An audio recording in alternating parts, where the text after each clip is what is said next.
Any bottle, bring the bottle.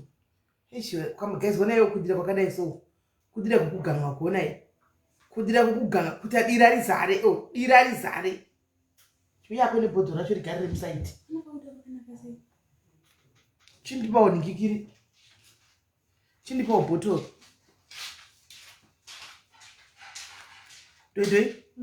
Thank you very much for being here. You can go now.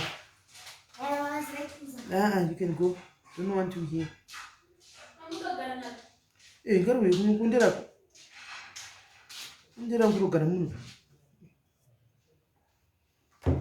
so, Ganga Manduri go around. Hey, can I glass and then pizza my glass no put up. Okay. Right, guys, mascara say, guys. Tati get it, get tandari, mascara say, guys, mascara say. And the either we are one hour my right. Mascara say, guys, mascara say. Kusama eyes could twitch up with years ago, could the eyes are. And this could answer Gushin. This was Gushin. And the Mamma Babs Gaman does not imagine that time. To me lang, Tabby, how are you? And I like those late lives because I had to when you but when you go to Pina even by Nanya, when you go to Kupi Patnoita and start shaking his man under the drive, right? I was not going to start ladies now when I hear so what you achieve Pina Papa. Because Zanga to immediately Manaye, you life, you right? Ma over 45 chain ku garamaka nyara out is 0 shush makanyarara hamunacha munotaura ninge mchiona kana pachizodiwa input yenyu chakudzai kuti chifonai. So guys, masquera say I what askera, right? Before satatanga kupinda pa live yedu yanasa, I hope muripo, right? Mudigaini mbusachi announcement ndanzi nditesa ndakangamwa. Announcement ndanzi ndide kuti iko zvino page rino iri ndere my lives chete. And murikunzwa this page only for lives.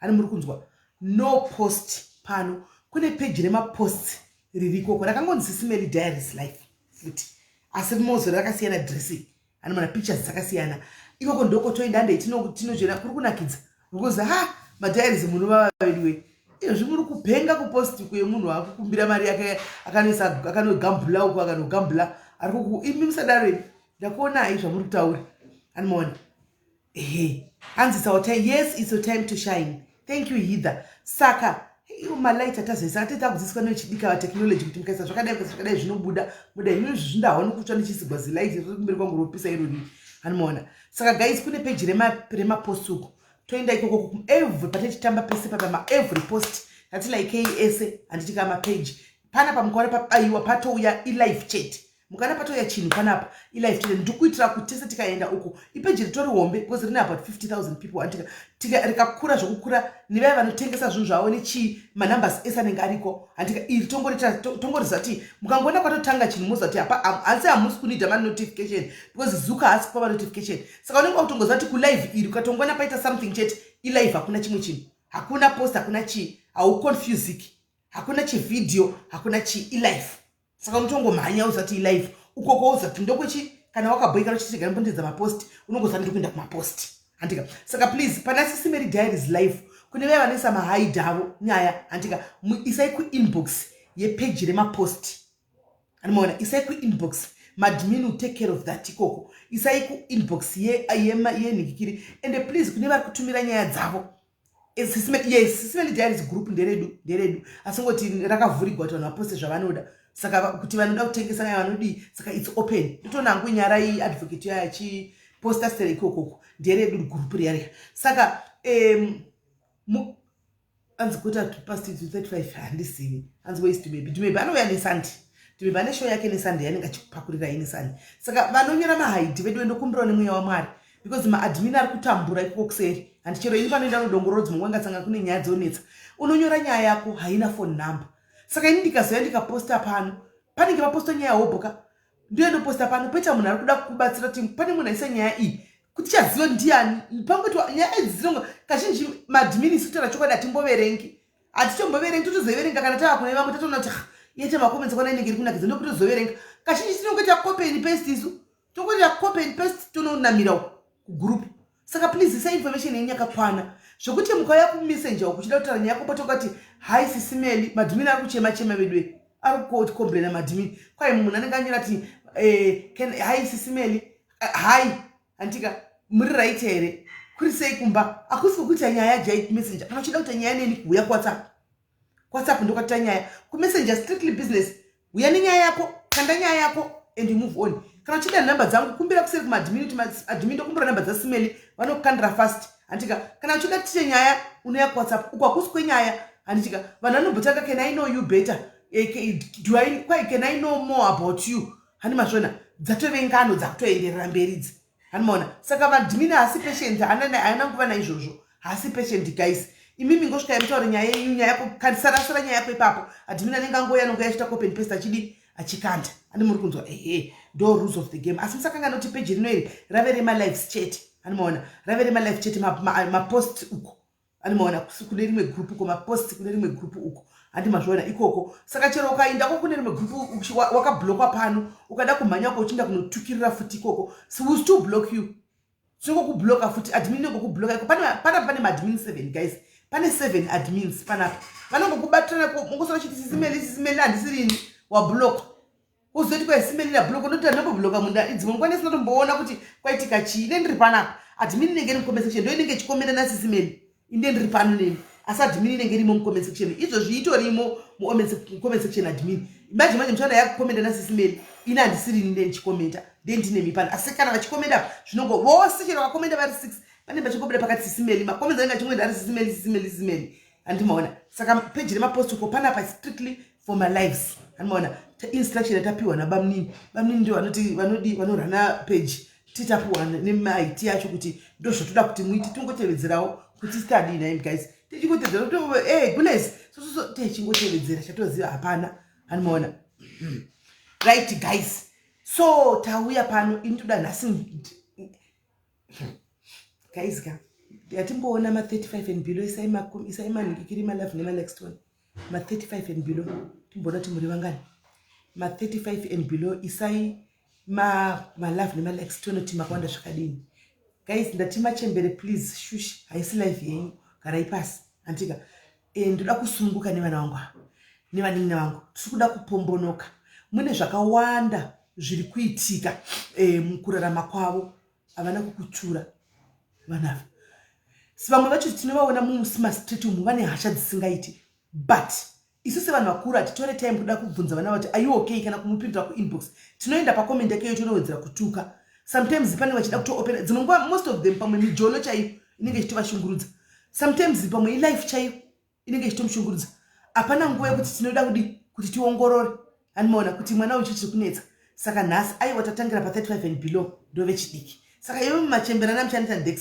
shush muri kucomments kwirai kumateresi dzikai kumateresi munogara ikoko ndokwamunenge muri kana makudiwa ndichakuinvolvai antika toda kuti vambotaurirana so guys it's up to you kuti munosenda maad kana kuti you want to remain anonymous you call namba dzekufona munodziziva ndoda kukuvhurirai platform nhasi tikutamba tese andika come and tell us come and talk to your peers chaunoda chiri kuitika kumujolo wako chausiri kuziva kuti uchihendla sei today is the day uyaubvunze vamwe andika vasikana indiri situation yakadai so kwangu kumujoloko muri kuti makazviita sei kuti muri kusvavisa sei toisa mumwe handisiri ndo answer because handisi kuzera renyu zviri kutoitika ko ndoda toziva kuti what is going on there andika tobva tangoisawo mumwe andika achiachitaurawo kuti ini ndakambosangana nazvo zvakani ndakazodai ndikadai andika hansaka matochembera mafuta aiwa mafuta imi mukadzi life begins at the age of 40 saka hamusisiri pavana vadiki hanimaona muri hamusi machembere nyasi muri vana mai hanimaona hamusi machembere asi muri vana mai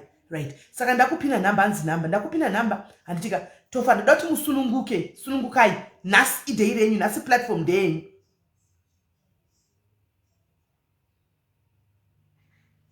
platform ndeyenyu nhasi hapana nokudzai zvokuita hapana nokujajai handika indo zati pfungwa dzenyu mimi vechidiki dzinopindirana hanimaona hakuna nokuudzai zvokuita hakuna nokumanyisai hakuna nokudii ndoda kuti musununguke mupombonoke ende ndave ndichazofara dei pakatoita wana novolunteer kuti let me be the host ini ndiri mucomment section ndandichafara tiri mucomment section takanyara kuti zitichikuonai muchiita zvinhu zvenyu but anyway hapana handitika saka ndichangokuitirai host anyway nhasi ndakaenzana nemi nde 34 today I am 34 years old.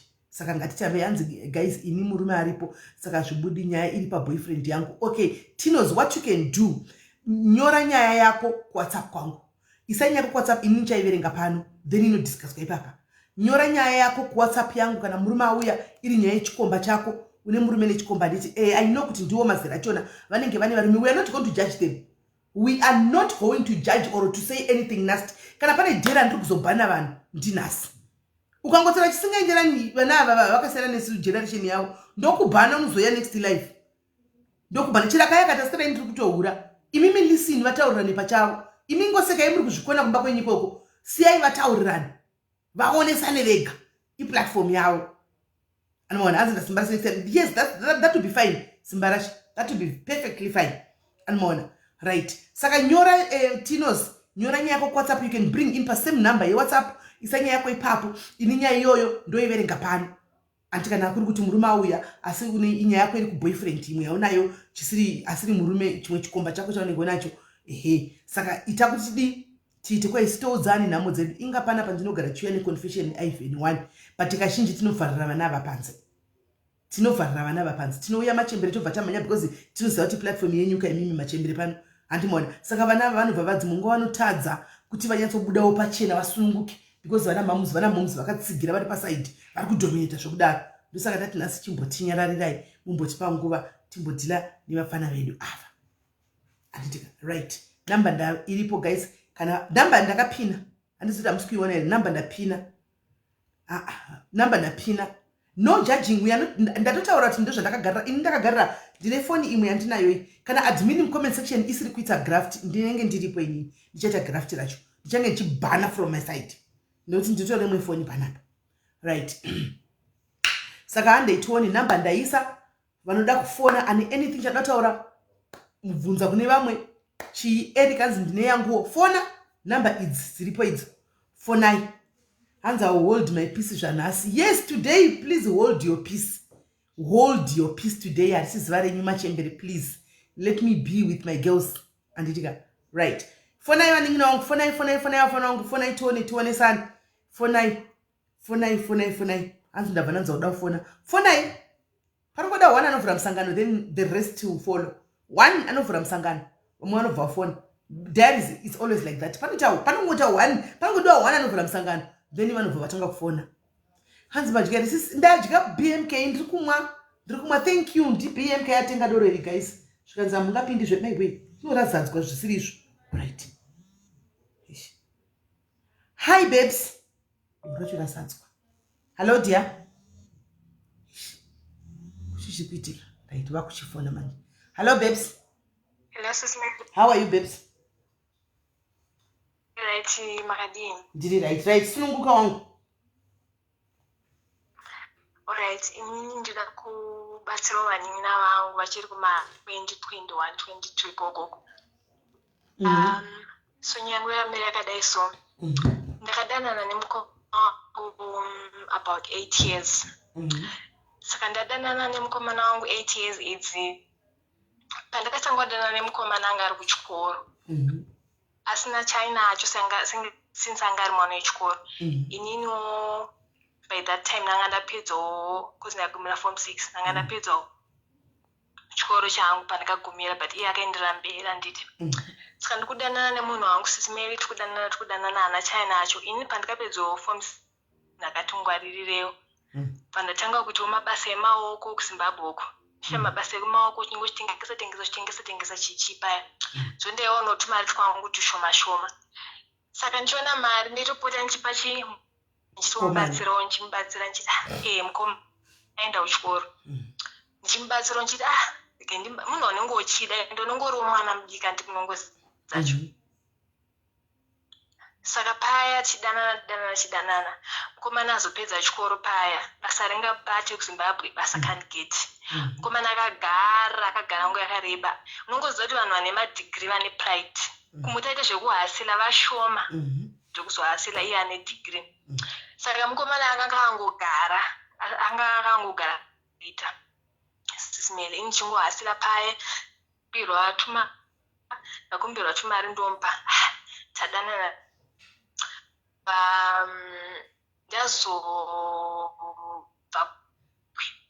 ndabva kuZimbabwe ndichindonogarawo kwandakaenda kune imwe nyika yandakaenda nogara. Ndienda kuZimbabwe yanga long distance. Tikudanana paya tichidanana iri long distance kudaro. Ndobva mukomana hawana basa but not muHarare. Handinyasoziva kuti nzvimbo yacho iri kure sei neHarare. Mukomana akugara ikoko akushanda. Ndamuti andoda kuZimbabwe.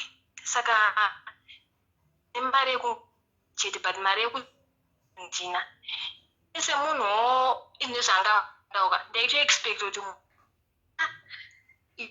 mari yekungabhadhara here again kubvire zvese since munhu embogama kubvira asina wanditi.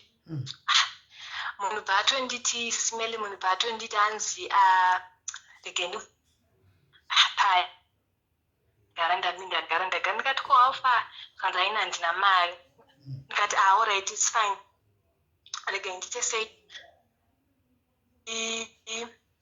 ndibhadhare ndega kuya Zimbabwe pandienda kuZimbabwe. Ndaenda kuZimbabwe kuya mari dzangu vandamuti kuya kudzokeresa zvayo pekana sei chikanzi handina mari zvoonheri muri kunzwa SIS MELLY. Ndakabatikana SIS MELLY munhu akushanda pangu asingamboshanda kanganwa zvese zvandaimboita ndichishanda nhasi wakutanga kuti zvionheri asi ini ndaimboita sei handina hangu kumboda kuti ndimudzi. Ndikangozvifunga mwoyo mangu ndikaudzawo sisi vangu ndikati muri kuona zvakuitika chichi bye. Alright ndini ndichazvikavhira kudzokera kubasa kwangu kwananga ndiri. Ndikati regei ndichito effort yekuti ndinoonawo munhu since ndauya kuZimbabwe. SIS MELLY ndatotumira munhu message kuti ndakwira bhakwara ndikuya kuzokuona. Ndasvika SIS MELLY kunzvimbo iyoyo ngazotauri nezita. Kunzvimbo iyoyo yakushandira SIS MELLY munhu angadayire foni. Apa ndakasvika around kuma-12 midnight. Munhu angadayire foni SIS MELLY kufona munhu kana kudayira kana kudii SIS MELLY. Lucky enough ndikafonera shamwari yangu ndikati naye unokwanisa here kuya kuzonditorawo kubva kwandiri kuno kundidzosera kuHarare. Akati time dzacho because ndakabva kuHarare tingakwira ma1 ndikazosvika kwanogara ikoko kuma2:11 dzeusiku because kusaidi kubhodha kuChirundu. SIS MELLY munhu angabatika angaite kutobvisa last scene yake kuti ndisatomboone last scene SIS MELLY. Munhu wanadanana 8 years SIS MELLY 8 years of my life. Apa nandi munhu ari faithful usingambodowo kuti uri munhu wekuti kuna munhu anoperera avasina magemu. Unenge wakaperera pamunhu wako uchiti tikuita zvinhu pamwe chete plus nyaya yekuti unangokorena yawo believe in true love kuti pamwe unowanawo munhu waunonyatsodawo munyatsodanana zvakanaka mese munhu anga asingashande musina chinhu muchingotambura meso chimubatsiro but zvakaenda nepamwe munhu akazondichinjira SIS MELLY. Munhu akazondichinjira kutadza kana kundipa kana dhora zvaro kuti alright $2 udye kana utozomboita follow up kuti wanga uchizondiona wazorara pai kana wazoita basa nazo twarara murodhi kana twarara pai SIS MELLY. That was the last musi woyo haana kutozomboita follow up. Akatozongoendawo kune hama yangu cousins yangu kuda kuti ini handina kana zoda kutomboti ndibvunze kuti ndimuteere kuti kwewo unopoterere chi wakadi kuya kwandiri wakangu apologize kuzvandaka kuti SIS MELLY kana usasade munhu handiti fine hazvimanikidzwe but defect yekungoti munhu uyu angambori there for you unongoratidza ukaconcern yangu usasade munhu muri panzwisisa. Saka ndakungotiwo kuna nini nangu usadanane nemunhu 7 years ende hakuna munhu anokomana muri waite plan. Don't sacrifice mari yako yawashanda uchipa munhu vanhu avanozochinja mangwana. Munhu chete waunoshingirira murume wako akakuroora. Chero iye murume wacho nawo kwatiriwo one day pari trick masivana. Pari trick. But akakuroora ari nani SIS MELLY anenge akakubvisira. Kwete kuti mukomana wokudanana nayo zvakupamo munhu iyeye akatoenda neshugo nemuwangu watori musikana. Inini manje mningi wangu ndiri kuti chero ukaroorwa nhasi ndinyazotaura takasununguka pana because tiri kuma-35 ndati ndine 34 years ini mini wangu ndikuti chero ukaroorwa nhasika zvinokurwadza kuti iwe uri kushanda wakaita form 6 yako wawana basa rako uri kupa munhu akakona kubvisira marika munhu iye ari kuitoraka achinopa mumwe mukadzi uri kuhwisisa pandati zvakangofanana ari kunopa mumwe mukadzi achitomuitira progress uko achitoitigwa bhizinesi uchinzi hauna chaunoita achitora mari yako iwewe achinomupa zvinongo zvakangofanana zvinongorwadza saka inini ndakambotaura panapa but anyway varume vanobva vazondimakawo pandinodaro but is the truth takuda kungodzana reality panapa iplatform kuti tinodzana chokwadi without fear or sugarcoating anditi ini ndinenge ndichingoti murume ndiye musoro wemba ndiye provider the provider anti of the family mukadzi mubatsiri and I'm not mandatory kunzi budisa mari undipe no kana ndichi ininiwo mumba baba ndivanofunga kumeka sure kuti zvise rendi yabhadharwa mabhadhara zvise mainsurance madini iniwo kana ndine mari yandinousa mai semurume wangu ndotoona kuti aiwa kana ndabhadhara maschool fees evana ndatenga chikafu ndokubatsirana kwachena kwete kuti kubva watotemba kuti kwai ndakatarisira mari yamadhamu ibasa romurume iroro tikutodzidzawo system takaipapo takatodzidzawo kuti varume they are not to be trusted havasina nekutrusta they are not 8 years apa anga achidlabota apa maitoraramiseka apa SIS MELLY apa munhu ndianenge akudzidzisa zvinhu izvozvo mufunge uchiti wona true love mufunge 8 years asi obviously ndakakwana urefugee 8 years okuvhura okusiya SIS MELLY okusiya otokuwesera futi time yako apa okusiya zviri kawadi zvokukusiya usiku uchiti uri kumushanyira imagine ndozvandiri kuti nyange ngosasade munhu ako ka it's better kungoti let me organize something for you yes kana kutoti usauye let me organize something for you kana kuti don't come hako onyepa kuti I'm occupied please don't visit me munhu you read along the lines kuti pane zvikuitika mukuwana SIS MELLY but munhu kana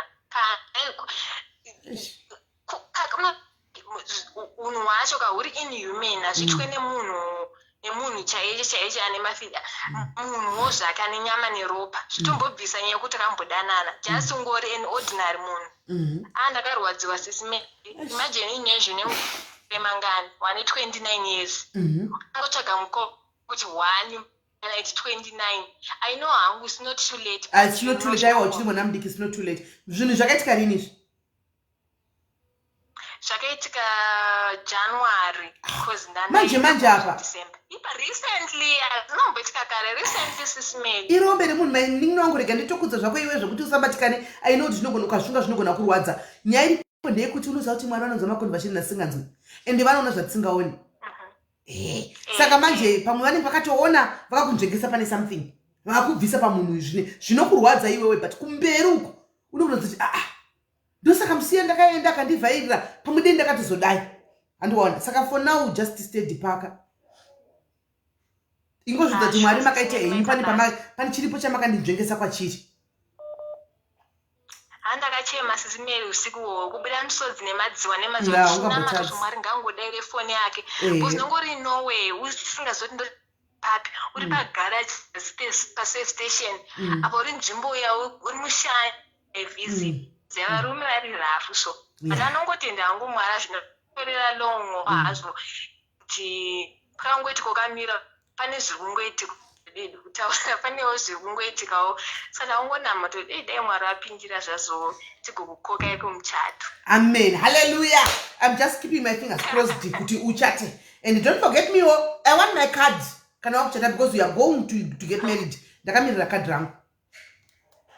Alright, SIS MELLY, maita basi. Thank you, munini wangu. Thank you very much. Right. Hanzi vaningina ndikukudzai ndikudzidzisai inini. I've been dating this guy for 8 years. 8 fucking years ndichidana nemukomana uchu. Then mukomana ndichimupawo semunhu akatanga kupedza ngatanga kushanda. Ndaimupawo zvimari. Panenge achema pai. Asi akazoti awana basa semunhu akanga aita zvidigiri zvakezvi. Awana basa akandidhamba and akamudhamba zvinorwadza zvokuti musikana akwira nemari yake kubva kuno kuJoni kuti ndikuenda namukomana wangu kuZimbabwe. Asvika kuya kokwira kubva muHarare kuenda kukomana mukomana obva mudzimira foni 12 am at 12 midnight achisvika kumukomana obva dzima foni kokuenda hapana waunoziva hapana. That was the last kusvikira nhasi yakabva yatoparara handimona. Saka hanzi vaningina hanzi maiona here message alright mira sandaona hanzi vaningina please pabate ipapo murume iye message yakati murume musape vakomana ava mari right. Ndikaitwa nemessage yanyorwa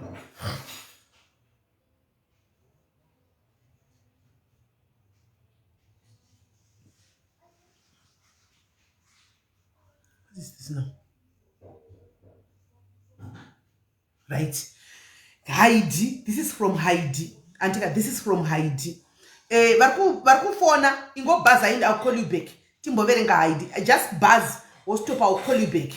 And SIS MELLY in internet anger because my husband was dating mumskana and I found number zemskana uyu mufoni mahabi. Ndakamufonera mskana uyu. Ndikamuti munhu wakudanana naye ndini mukadzi wake and I'm pregnant with our firstborn. Muskana ya SIS MELLY akanditi haumubate mwana iyeye and zveshuwa mwana akafira mudumbu. Ndave 7 months pregnant. Saka iye ari pa comment section aripo hanzi I don't care zvavakaita nemurume wangu but kundiurayira mwana wangu ndakagumbuka. Antika, this is from another young lady Antika who recently got married, who was pregnant with her first child, right? And she found out that the guy, her husband, is dating another lady. And she confronted the lady, and the lady said to her, I don't care whether you are the wife or not. So and it happened just like that. Hana konsabatachi mwana iyeye pa 7 months. Saka the lady is angry with the husband because ndiye akaunza izvi mumba. Dei murume angasina kubuda mumba akaenda kunonyenga kuti mukadzi azosvika pakuchinjira mashoko nemurume uyu mukadzi asina chakaona. Dei angari murume ari faithful. Dei vakabata mwana wavo izvo pasina chakaitika. Saka mhosva apapa ndeye murume and right. So guys, if you are to answer Heidi, can you please answer in the comment section? Antika kuita kuti ndigofonera vamwe vavai. Answer in the comment section by writing anenga chiverenga neni ndichibatsira kuverenga ma comments, right? Hezo abvanyora kuti Heidi never ring the other girl. Unodzwa zvakawanda. I agree. Never call the next party. Kana paine munhu kunetsana naye murume wako. I used to do that. Anyway, tichazodedzawo machembere sokupaiwa imi machembere makanyarira muri comment section batai nyaya dzevana afa. Kana takuzokuvhurira kwekupesera kweshow chida kuti mucontribute wana nyaya 1 yaunouya uchibatsira mwana. Antika chibata nyaya 1 yachazobatsirawo mwana muzovaudzawo kuti is it wise vana vari kunetsekana vakuona manhamba mafoni evarume vakati vanhu vavada kufonera and taizvitawo guys, trust me, hamudzigwi. We used to do that. Taizvitawo anomaona vana vada kufonera the other party and the other party munoziva mashoko ainoburitsa, munoziva mashoko ainoburitsa the other party. Is it wise kuti vana ava vafonere the other party? Saka machembera aya, please in the comment section mobatisisa. Guys, muri kubhaza, I'll call you back. Just buzz ndokufonera back. And just buzz will stop, I'll call you back.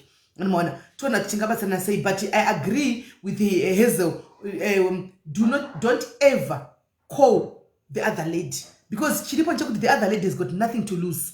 And one antozviziva kuti uripo. She knew that you were there. And one so usafunga kuti utomufunda chinhu mukadzi akanga asingazoita nemukadzi aitozviziva kuti uriko iwe. Murume nemukadzi anotoonekwa. People sometimes sense to ignore kuti kuona kuti masymptoms etimuna nemukadzi, but zvinenge zvichitooneka kuti muna nemukadzi. And one aitozviziva. Saka kunomuudza kuti ndiri mukadzi wake. Andimaona numbu, it's a sacred thing. And one deusa tombomudza zvoti ndine numbu, it's a sacred thing. Inokuvadzisa vakawanda vanokuvara nenhumbu idzi. Andichiona. So next time don't ever confront. Taura nemunhu wako. Dila futi kana uine nhumbu kazhinji kachona kukataura. Kana uri munhu akazvitakura BP inogona kushuta. Andiona BP inogona kutoshuta zvikatokonzera zvokuvadze. Kana paine way uchigona uri uye anogona kuti unokwanisa kunyarara. Just keep quiet. Antika the day will come nokuti you confront. Andiona. Kwaye punguva iyoyo kana zvichiita nyarara because BP inogona kushuta. Nokuti my girlfriends anachekuluza ndivana dhumepi. Iwo unofunga kuti ungafonera type yakave munhu akafana dhumepi anokupindura tichi. Ihure rinenge ritori ashawo rine svambira murodhi tsvaga mari. Womuti uda nemurume wangu unofunga kuti anokudza tichi. Usafonera mukadzi munin'ina wangu. Don't ever call another person.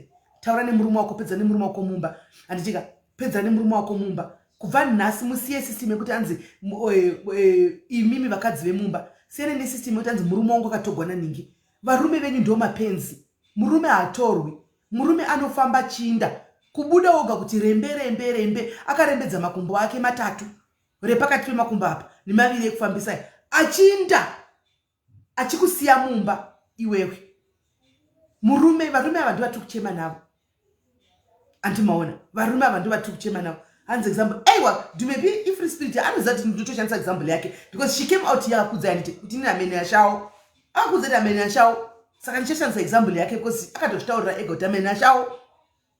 Antimazvona. Saka don't ever call back that mukadzi. Ende pamurume wako manje kuti urambe wakabatira murume wako chigumbu. Andiwana hazviiti uchasvika pakuzomubatira chigumbu kusvika rini. It's a point hide. Sit down with your husband, discuss this. Talk about this. Kuramba wakabatira chigumbu murume wako unogara naye everyday chimwe everyday. Unosvika rini unoshikuvadza.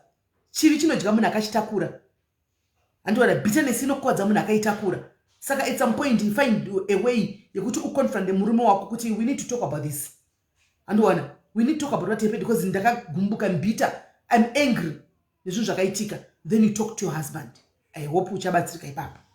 Right. Gatifonere vari kufona back tinzwe what's going on in their world.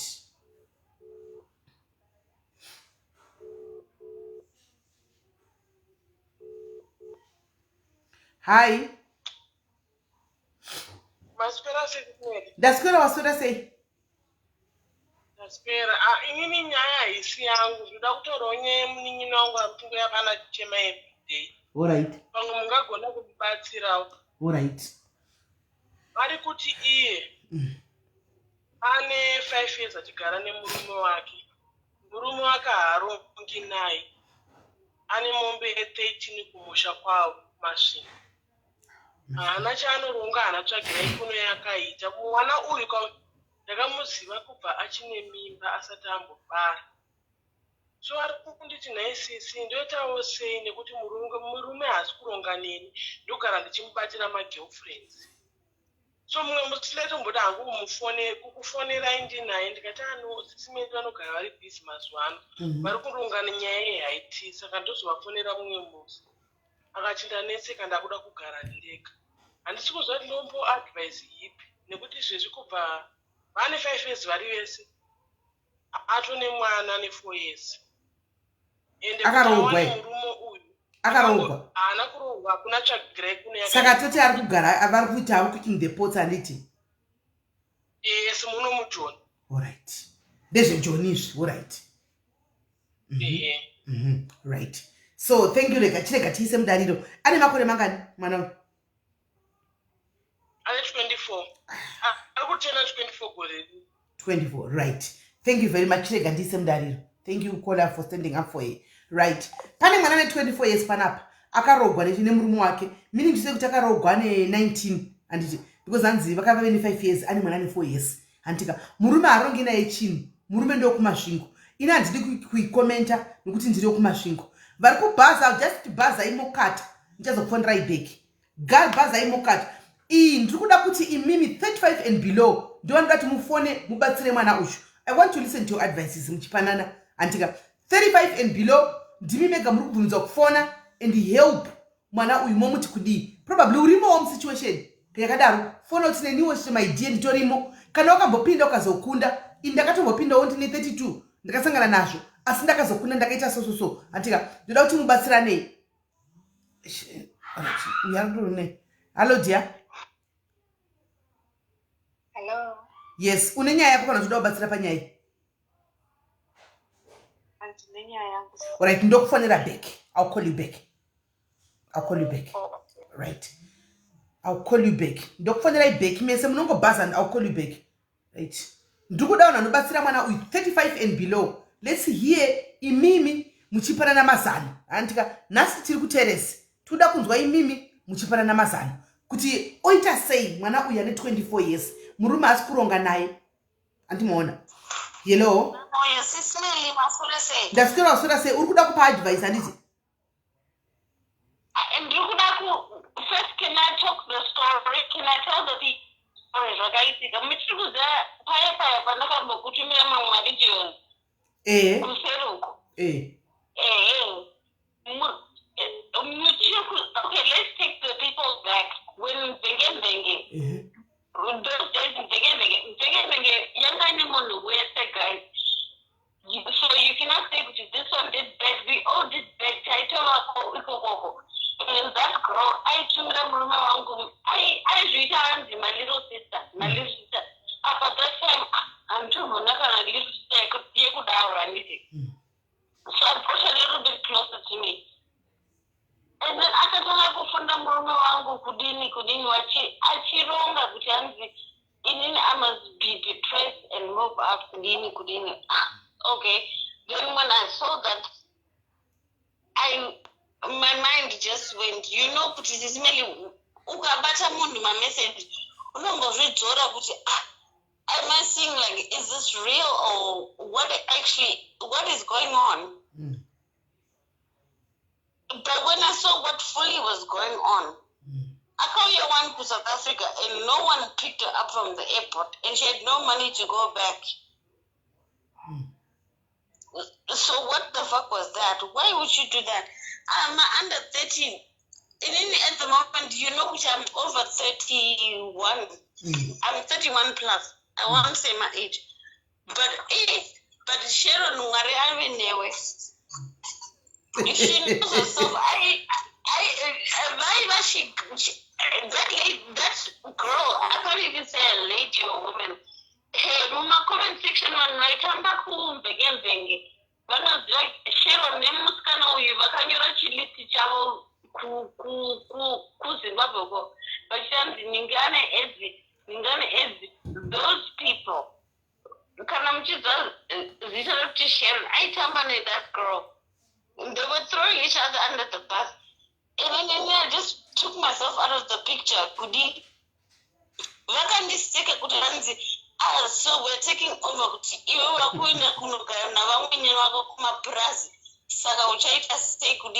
That sort of vibes. So I was just like, I was so stressed out. I think, sincerely, those days, I remember I called you. I was confused. I didn't know if I was coming or going, whatever. But and then these days. But I still remember me and there was a time where you were na Sharon wako wakatombopinda mazviri iwe wakanga watombonyengerwa ukapinda mazviri. You still remember you wanted to see uchisida kusiya murume wako uchinyengerwa neshamwari dzako idzodzo. You remember? Yes. And I remember SIS MELLY Makanita because in the everything was going upside down, and then you said you go to your bedroom and just open the closet and sit there by yourself, or chair and do whatever you do.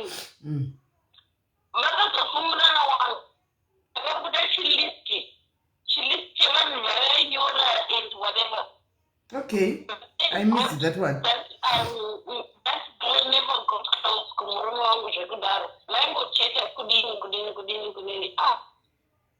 Problem maziva aya zvenewewo wainyakutaridzawo zvawaitigwa nomurume wako. Uri kuremember kuti wainyakutaura woburitsa uri inonzi chikomoto yako yero yawaiburitsa iya ziguru riya inonzi kudiko hama. Wobuda uri pahama, wobuda wakapfeka zviunifomu zvamapurisa uchiti bedroom medu tenge tichidai, wobudawo. Saka vanga voenda kumurume kumurunguzvi vakati tirege kukwederawo mudhuze iwo uchitigwa izvozvo vaidawo pa. Do you know, I learned a lot of lessons kubva kuvhenge. Muchambondiona ndichiposta kana face kana ziso kana nzara yangu handimboposti. Handiposti zvakudaro zvongo ndinongoona muchifura. Kana ndikarima zvimakabheji zvangu ndinongoposta zvimakabheji kuti hey guys, this is my farm life. Havatombozivi kuti tiri kupi. Prior, you were putting out too much information out there, and you were very young, and your friends nemashamwarenye chidikiwa ya vese vaibva vada kunonyatsa notesta murume wako yeye kunomutesta kuti murungu uyu akaroora ende waibudisa life iri flambo ende chirungu chawaitaura mazuva aya vakati tozvidawo mashamwari akapindigwa nemashamwari mugarden uyu marriage yake ikasheka kwete zvokuti ndoudza wana kuti mwana uyu would call me uyu kungoti histori yake one day ndichamuudza auya kudza histori yake ega pane padiaries. Mwana uyu akapinda mudepression ushu nenyaya yemarriage yake. Shamwari dzapindira, best friends dzapindira pamurume wake murungu. She was putting out too much details out there. Shamwari dzakapindira uyu akaita waya. I remember takatomboita move out murume akambomove anditi akambonogara somewhere kuna nabhudhi wacho here things like that ameno zvazodididi. SIS MELLY Gorelia, it was 2016, 17, 18. And I think I got a phone call. It was 3 hours. I didn't even what's wrong.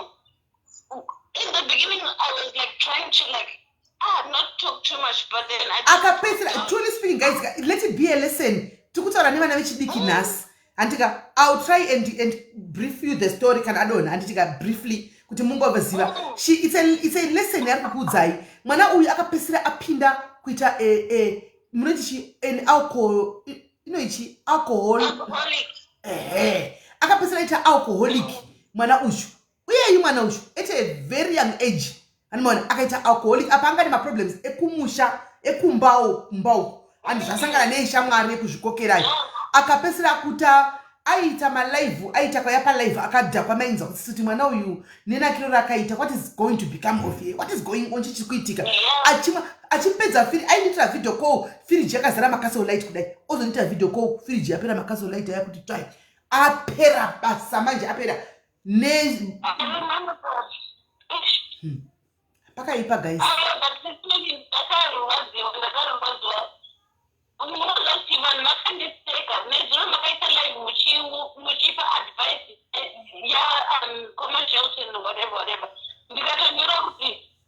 thank God for you people that were laughing at me because would you move to the farm?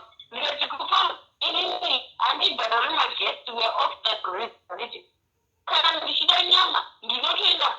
Because I changed my life from Facebook screenshot video I cleaned those from 6 o'clock until 10 o'clock I'm doing Facebook.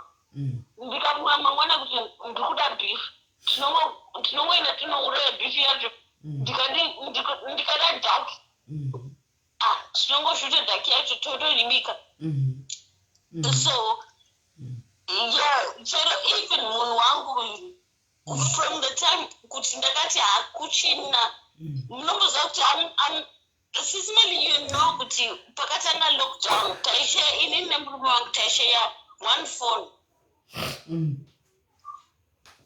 Saka, I don't know how can we make these people repent? But it was when I was looking back on what was happening, kuti, oh my gosh, I was also part of the problem. Kuti, oh my gosh. No, you were part of the problem. Yes, you were. I'm so happy. Can I chikuona these days? Got to people are confessing. I am so happy because me knowing the wildlife, yawanga wa kurarama, and une murume, I would be very scared. What is going to happen? Chichi kuitika, ndaichka. But in seeing you today, no yatona to maribani nyasha maribani ko chokwadi. Can I confess to my diaries? Those days, but ndaito nyora kuti simbuya yakakona taitotukwana imwana ende ndomuvinga anapoperana ndomuvinga kusendoti nai vedi we zvaita seiko achingopedza kana adhako ndidzokera zvake uzonditira live yakachindituka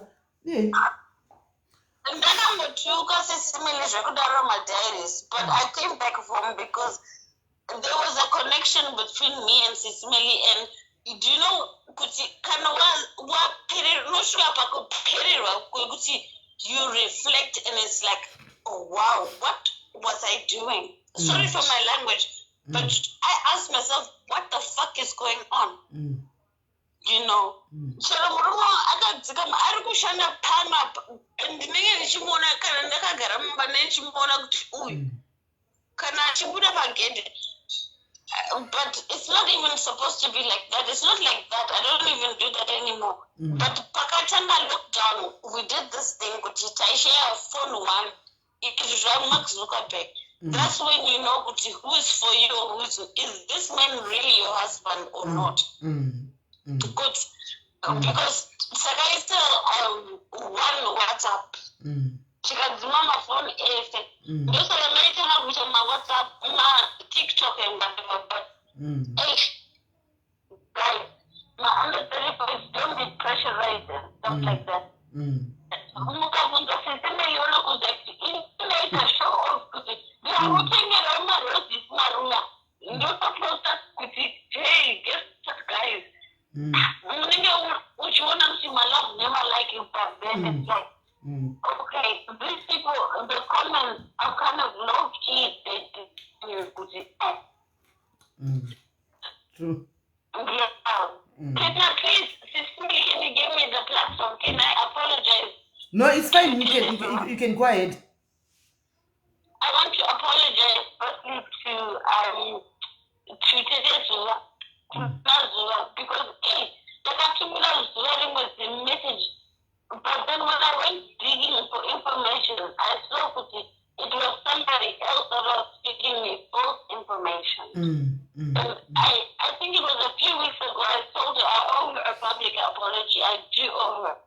Because if she was really a bad person, I think she sat with me on the phone for like 4 hours, 6 hours. Did she change my symptoms to what happened?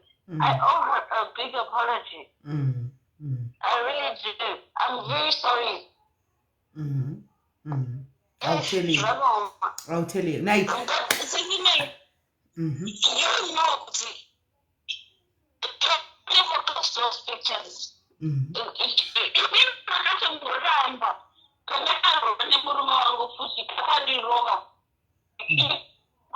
pictures. Instead of, I wish to also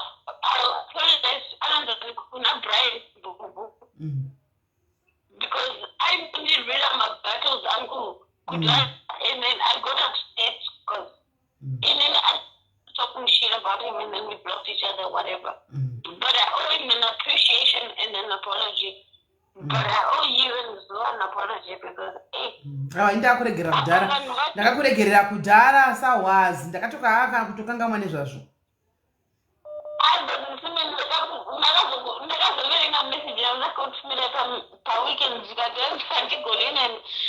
I meant it because wow. You know, sometimes I've grown and when I watch your lives, when I watch your lives, I watch Jandukwa, I watch a lot of different people's, but there's like some of the people, we stopped watching because it's like nonsense, but it's like growth, right? And then Growth, yes, that's growth. I reflect, Kuti, oh my God, what was I thinking when I did that? And then you've never insulted me. You've always taken me back, and it really touches my heart. It's like, Amen. So, guys, can I just tell these people that I'm 30, how old am I? Yeah, you can tell them. Yes, go ahead. I'm 31. 31. I'm 31. As a 31-year-old, in the fight under SIS MELLY, I think it was 2017. I fight with fashion police. You remember? I know. But it's true. You remember? I said you're a bully, and then you said I'm talking my mind, and then I went to Zambian fashion police, and then we were just fighting for no reason, and then we exchanged numbers, and then after that she was like, "Sister, you remind me of my mother a lot, like a lot." And then I took a step back to, why am I fighting with this woman? Because the things that she said, do you know the things that she used to say to me? I'm not harassing somebody. Sometimes I think, my mom used to say those things. Put the volume now. What did she say? But I've got no one. But you are my sister. Zoe was my sister. Stranger was my sister. And then I found a stranger who that thought was my friend. All right. Right. Was really trying to. All right. This is what I'm going to do, Miri. I'm going to, one day, I'm just going to invite you here and then to omboudza vaningina vakava nemadzikoma akwaya your journey like kudhara ikoko, then come and share your journey navo uchivaudzawo so that others get a chance. It's never too late to repent, you know.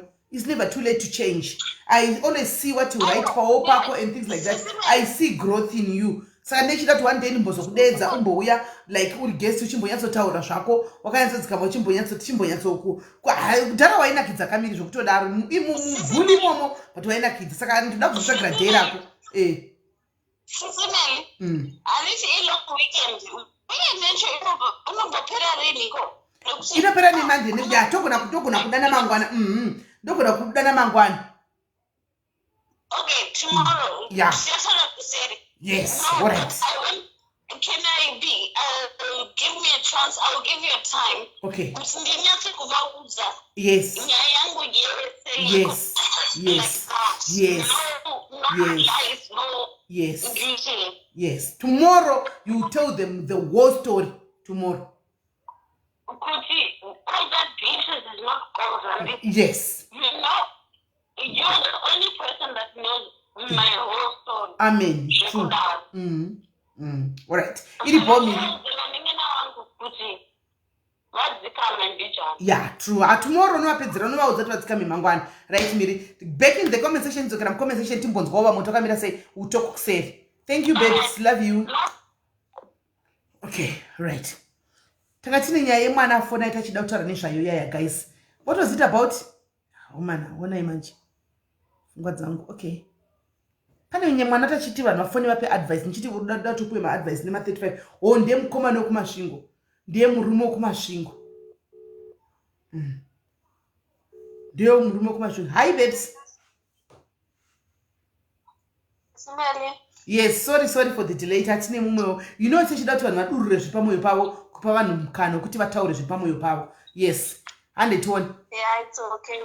It's okay. Ndandiripo hakuna ndikamboteerera sisida wachimbodurura zviri mumwoyo. Muri sure henyu? Ndiri right uri same vibe? Ndiri right. Nyaya dzevarume idzi dzinogwadza Smelly. What's going on? Zvandakaitirwa kwakateera ini mama one. Ndakasangana nawo nabhangu wangu wandakasangana naye. Kutaura kunoku ndakasiiwa pazidumbu ravauko. First mwana. Zvamwari baba, ndakasiiwa pazidumbu ravauko. Mwana wechingani? Ndakasangana nabhangu. Mwana wechingani? Ndokutanga Smelly. Hey, what happened? Chichakaitika? Zvakaitika ndaidini takangosangana nawo zvazviri pandaishanda indoshanda zvakustay in. Saka pandaishanda zvezvo ndinoenda kumaofu cheche mbako yama yangu ndopandakasangana nabhangu. Andasangana nabhangu uyu yesi ndonzi baba Nhingi takanetsana nemukadzi chichi. Ndikatoti zvevarume munonyepa changotaura kuti mukadzi chinyi mukadzi ari kumusha oro mukadzi ari samuwe kana ndichikuda ndokuda nchiziva kuti nomukadzi wako pane kundinyepera zvikanzi nditori serious chichi ndibva ndatotaura nhama dzake paya zvikanzi zveshuwa saka mukadzi wacho anga akaenda kumusha mukadzi wacho azodzoka apa tatambodofamba akatatoa murudo pai ndatotaura nhama dzake saka mukadzi adzoka kwakutoita zvirikasi akaita sei achigara ega. Saka zvesho pakadzoka mukadzi ndopandakazoona zvesho chini munhu yana munhu wake kana anga ane munhu wake daakadzoka aita sei achidzoka kumurume wake. Saka ndakabva ndatoita free zvazvo kutoti vatorasa muspeno tokurira bhurugwa zvose vanhu vakasiyana. Iya nokuti anga akutogara ega akutoita zvake onekoko but inini handambonega basa ndaingozoonana patobuda maweekend paya ndopataionana chichi. Saka takatofamba paya tichidanana.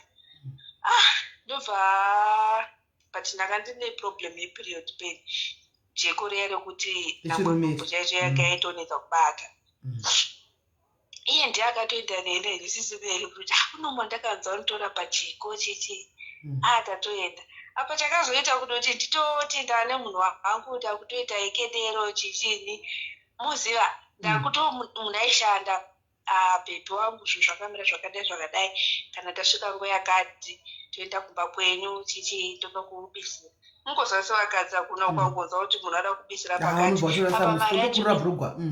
aishanda iuya achironga mari ichisiwa apa mari tichina tesembeki achinoisa maakaunti mari kuisa maakaunti tinobva inochengetedza zvakanaka chichi kusaidhiwo kuti chimbopuwa pocket money dzichita sei saka ndaingoona senge zvese zviri right handina kana pandingambofungira pane mukadzi wachowo ini handambogara ndaita sei ndamufonera kana kuti iye andifonera mukadzi iyeye asi namba wangu watozvizvona kuti mukadzi ari kwake kakumusha watozozviona kuti mukadzi ari kumusha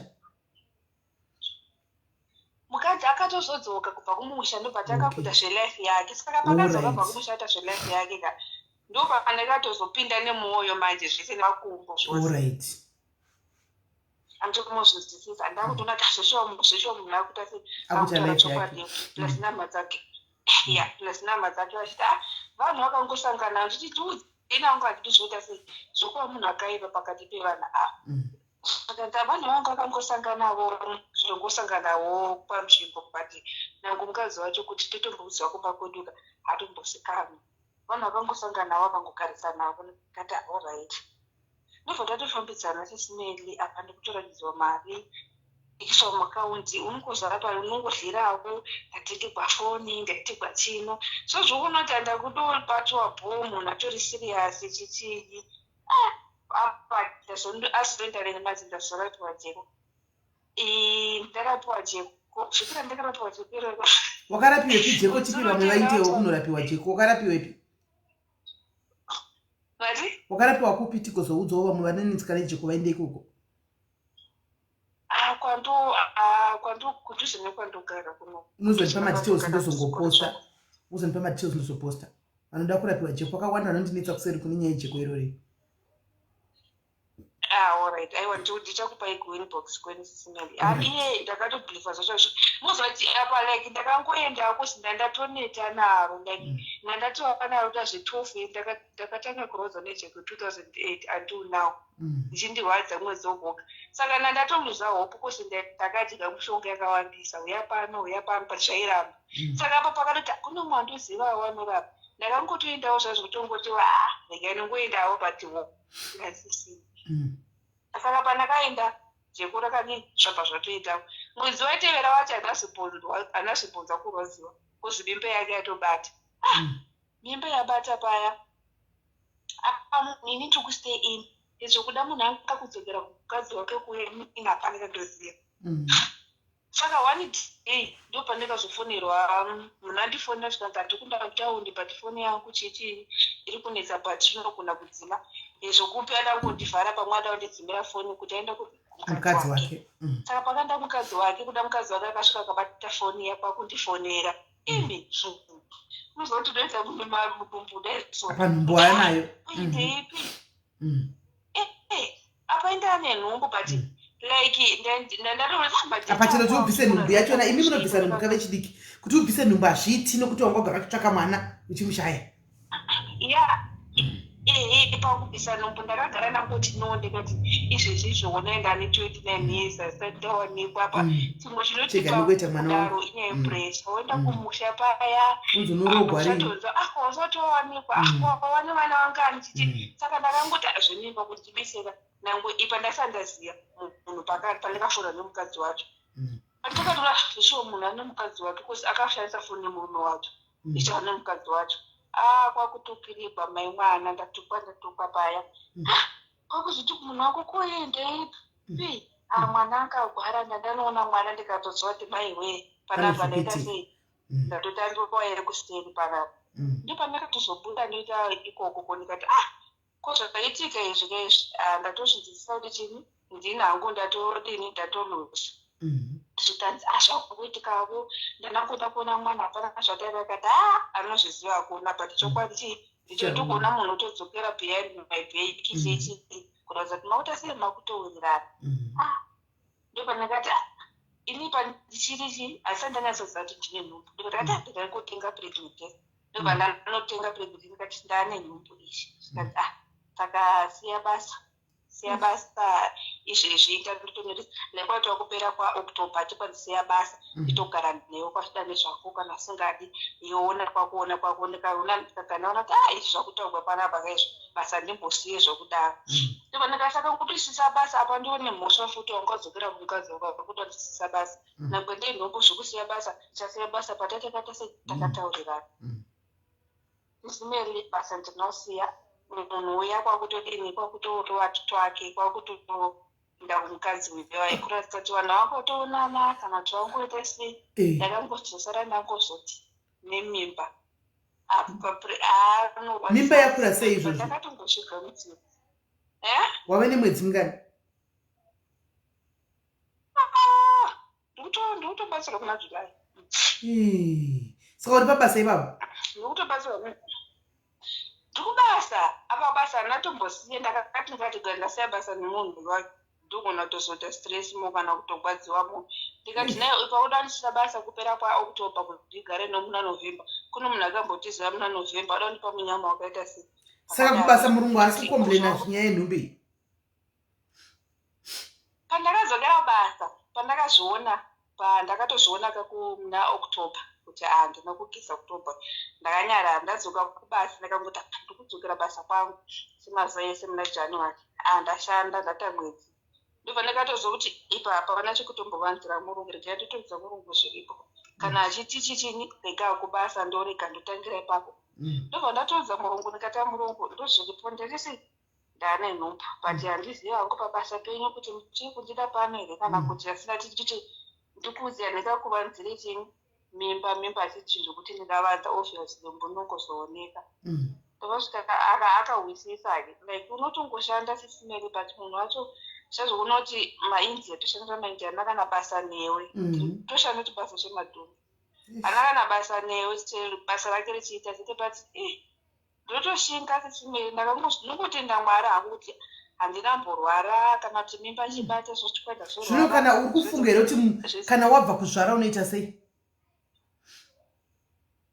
Kana ndabva kuzvara apa ndakatodza mungu ndikutounganidza mari yangu zvese ndikutotenga chichi ndakadza murungu akati no problem kana wanda kunozvara chite zvingotangira ipapo kana uchizodzoka kubasa but handizivi kuti ndinda zvara zvakadii kana kuri kuzodzoka kubasa pamwe achadzoka handine mwana kana kuti ndomboita hameno ndendoiteiwo ndotsvaga zvokumboita kusvika mwana akura ndozodzoka kubasa kana kuti pati iko zvino ndiri kushanda ndosvara ndakamira zvisundana nedumbu. Saka iye murume wekubva chinguri kana kutsvaga notarani kana kudii kana zero dololo? Ndobva azoenda paya ndobva azombotsvaga pati kutsvaga indakabva ndatodhita manamba ake anambomubvunza bata ndambomtsvaga akazongotsvaga nokuhama dzangu fura hatizivi chii chakaitika handizivi hai mwana wangu ndochengeta chichii saka saka izvi wamboti watenga zvipenete ati amboti atenga zvipenete here? kana takamboita kana ndakatombozosara kubva pandikatobata nhumbi papapa handasingachaona pandikatomumudza kuti ndane nhumbu apa pakanizwa paisiya basa saka basa ugare neni but ndikaona kuti kushisa kwakakanisa basa aitozonditisa mo saka ndakanga ndati aiwa basa risiye ndinoshanda iwo kana uchita nezvangu uchaona fulani zvino zvaadzokerana namaiguru vake namaiguru vako kudai so kana akati ndokuda kuzokuwana pepa namaiguru chaita sei? aiwa zvokutowanikwa ina hachadi chisimeri zvokungodzokera ikwachinzi ndakadana naye ndichiziva like kuti maiguru variko zoti kana anga akangondibudira pachena kuti ndine mukadzi wangu asi mukadzi wangu ari kumusha kana kuti tikunesana nemukadzi wangu mukadzi ari kuzviziva here kuti uriko? Mukadzi ari kuzviziva here kuti uriko? Mukadzi atozviziva kuti ndiriko kozi pakazotukera kachindituka chichikozi pakadzoka kubva kumusha akauya kuita zvake kuratidza kuti kuda vanhu vanga kunetsana vanga vakanetsana vakanga vangonesana zvokungorambirana asi murume nemukadzi vakadzokedzana. Haiwa chidzidzo chaicho muri kunzwa wakavanin'ina vanangu, muri kunzwa wakachidzidzo. Saka iwewe pasituation yako iyi chidzidzo chaungada kupa vamwe apa chidzidzo chaunoti chidzidzo ini vasikana chandakawana pandisha ndoda kuudzai chii? Taura nevanin'ina vako nematsiko mako. Ini chidzidzo chaicho chisimerika muziva kuti inini pandakasangana nemunhu muziva kuti neni ndakatozorwadziwa ndatoona vanhu vazokerana sezvinhu zvandaisina kutarisira apa ini hangu ndiri munhu womukadzi ndonyatsokuzvinzwisisa zvokuti kana ndaiziva kuti munhu uyu ane mukadzi ari kumusha kana kuti ari kunetsana kana kuti vane maitesha ekuzodzokerana isina mbogara namboti uya tifambidzane kati tese indari kutoti ndazvionera munhu wanguwo apa ndichiona neeji yangu one kuti rega ndikuita sei iye ane makore mangani murume munhu wangu ane 36 right? Saka chidzidzo chaicho chaitoda palesson apa uri kuvaudza kuti kudii chaungati vasikana musadai onai ndakazodai ndikurigreta pakati ndechipi?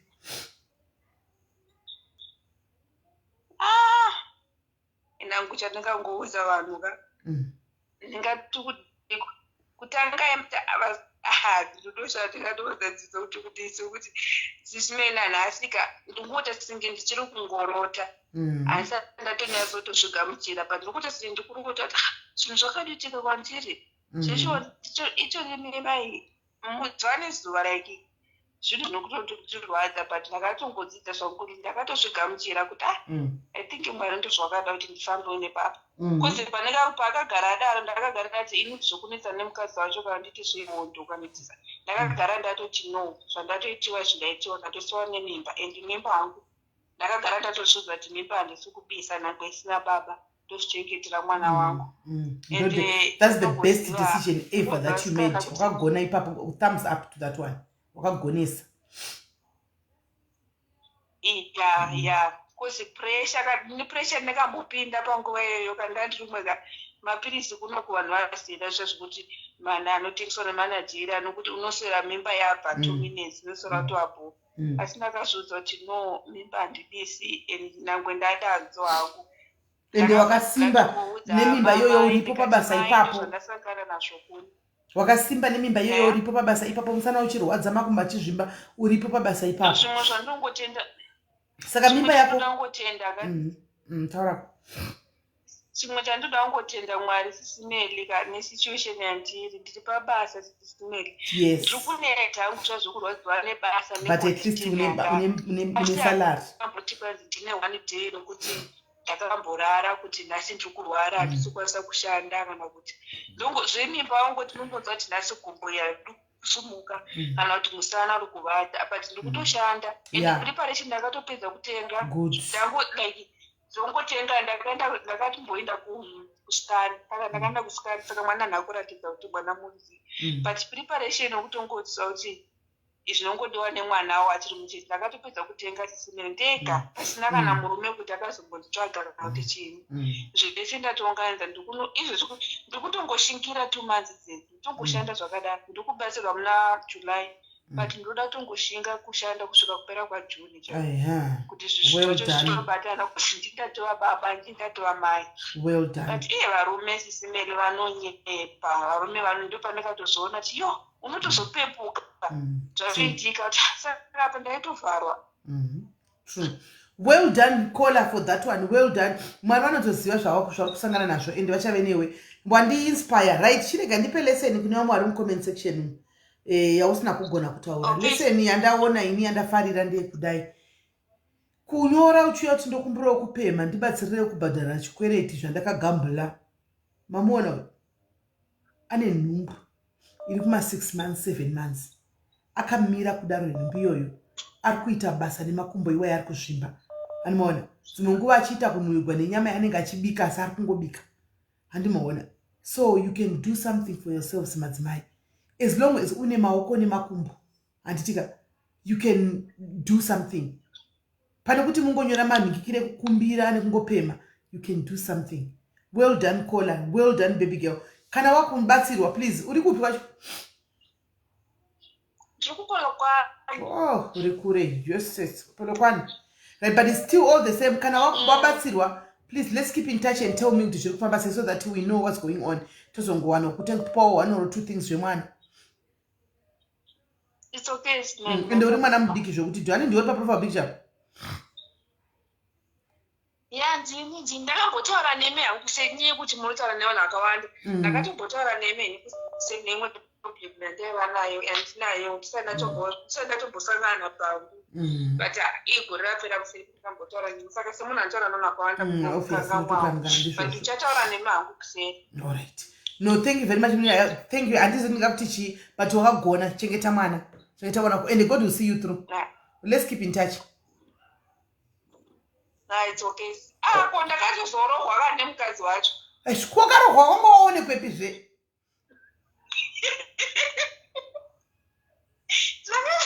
zvakazoitika mukera pangu akuti pandimuzoti varume ava akuti kwanzi plus kana mwana acho azvagwa ndinoenda kumatest munhu waigara kustei kutoziva sei kuti mimba ndeyangu. Apa SIMELLY ndiye akaenda neanyatsozviziva takagara kubva kumashure kwese. Vakangondirapisa jeko apa pandobuda kuenda kubasa nakwaigara padhuzeizvo ndofamba 20 minutes. Hakuna kumwe kuti ndikazomboonana naningi. Ndabuda kubasa ndikuuya ikoko. Hapana kuti panzi ndaizomuchita. Saka akufonera maini wangu kuti panzi toda kuzoenda kumadentist. Zvazokuti ndaitongofamba muroad street manogara. Ndabuda kuofa. Aiwe bakuru kuti ichei kuma-DNA test.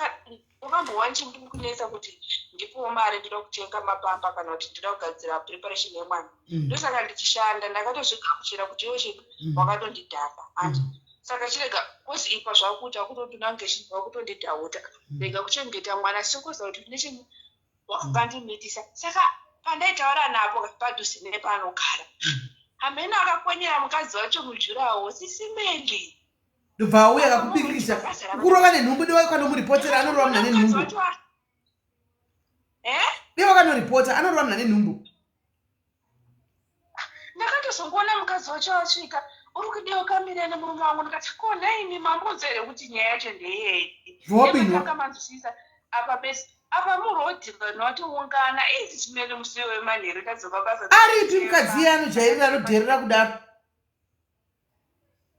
Kuma anogara nemurume wake akandirova SIMELLY. Ukati hapo padhayari zvipapa mukadzi iye. Mapama.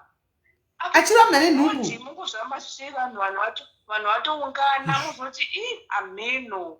Hasi padhayari mukadzi iye naiwe. Haiti zveFacebook. Havaiti zvisine murume havaiti kana vaita SIMELLY yakupe vanhu. Ndaimbomboi panamba ndimbomutuka mukadzi naiwe unorova munhu uya kunoti kubine isu. Nei munorova muna nenhumbu ngauye kunovagwene isu timubine tisina nhumbu. Akandirova apa like last Sunday yacho yandasangana nayo. Anojairira. Kuti akasiwa kana kuti udini anombofonera maine vangu. Saka pakafonera maine indiri kubasa pana chandoziva ndi. Pakafonera maine vangu. Ndipe namba ndimbomuudza ndoda kukupa revenge zvawakaitira munini wangu. Ndoda kurova chete. Ndoda kukurova chete. Ndipe namba ndimudza ndoda kutokumanisa zvawakarova munini wangu. Ndinoda ugare ukaziva kuti ndichakurova chete. Ndoda kukurova chete ndikasakurova mangwana asi ndichakurova. Agara achikohla kuti ndicharohwa. Ndichakupaini pamwe kudai ndabuda sande ndatsvaga nhamba handina ndakabva ndadinangwedza bhangu nezvemukadzi wacho zvese handina ndakabva ndati tangati handiri kana muti kudzerera kwakadaro like last Sunday yacho ka tanga zvito zvokuti anga andiwo ndasati ambosangana pazvakaitika mabororo pakatifonda ndasati ambosangana saka kudai ngoita zvekuudza kuti musikana uyoya achini ane nhumbu. Saka pakondiona akutonditukira kuti iwe maini wako vaindifonera vaifonera murume wangu. Manoda kujairira manoda mborohwawo guys. Kuna mwangu achida kujaira kungozoti azvo ane nhumbu. Anoda kumborohwawo munhu yekuti wakarova munini wangu toda kurovawo. Kana kuti mune munini wangu andi wakarohwa rova murove mamba matakamira zvaikuita rova takamira kwangomudzosera tiri kubika. Akandirova rashangu ndakazoenda kumba kukazini yangu tisina bhusu ndisvika chichi. Ko bhusu waizitorere uneshuwa usi wakamutukawo herewe. Audira mapushana ndakapfeka chindirova nemapushi iyaya achidai muzoti dekwachinhangu ndakadana nemurume wake ndizoti vanhu vachadzokera kana kuti ane mukadzi tisina muzoti kurohwa. Kweye anogorova iwoga akadi kurova mose nemurume wacho. Ndandibhuwa singaiti akadi kurova mose nemurume wacho. Apa pandarohwa kamurume kacho kakangomira kakareba. Zvakorohwekwa murume wacho mira pasaidi achokera zvinhu. Achirova achokera medhema achita madhirama ekurova mukadzi ane nhumbu. Imagine achidhama murume wacho akangomira akadai sokuzoti ndakandozvimwe zvakazoita ndibvadziwe nekati saka murume naivedo kana motivo naiverega kudero munhu akazvitakura apa mimba yanga kundosviko zvakumusota mati kuti zvisviwa pamimba yaunaende murume wavo kuti tii saka ndandosviko zvakatonyaya kumpa hasha ndakadiniwa. Alright, SIMELLY nditwamwe mukati. Alright, thank you very much Kola. Thank you munini wangu. Thank you so much. Let's keep in touch. Aiwa guys, musati kwanze nhumbu chete maiguru vakagona kugona chiva chirova muna nenhumbu. Kana vachizviwa maiguru ngavauye pano tivatsivire munini wavakarova. Ngavauye kuno tivarovere munini wedu wakarova. Vakadi kumirira zvari vagomurova zvari. Kuvakadi kurova chirume chavo. Vakadi kurova chiroloni chavo. Imi. muti vanhu vanojairira tinobvira vana maiguruwa haiwa kana aina ungambondoroi ndakamira zviti twakoshei kuti wakoshei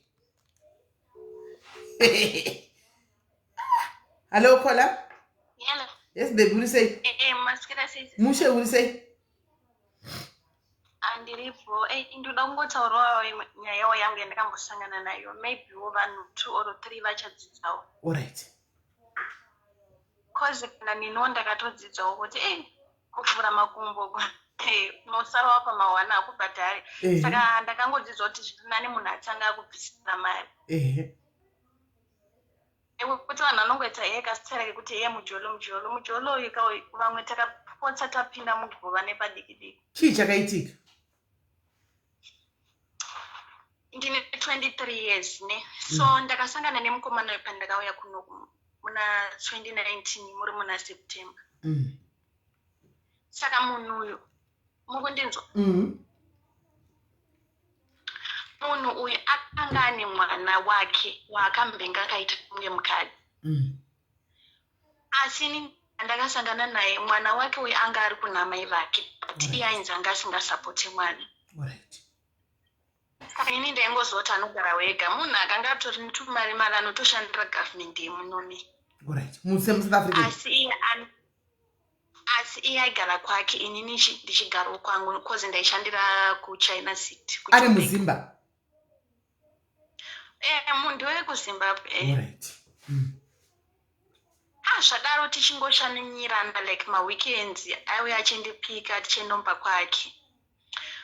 Takatomboita 2 months ndichiti ndakachesa basa aiuya achinditora ondienda kumba kwake kana ndakwenda basa 50 makuseni because iye aishandira kuside kuChina City obva andidrive ondidropera pabasa tichingodaro tanda kugara tese sort of like but kwandaigara ndasati ndavharisa imba taingobhadhara. Saka ndakabva ndabata pamuviri zvakazoitika.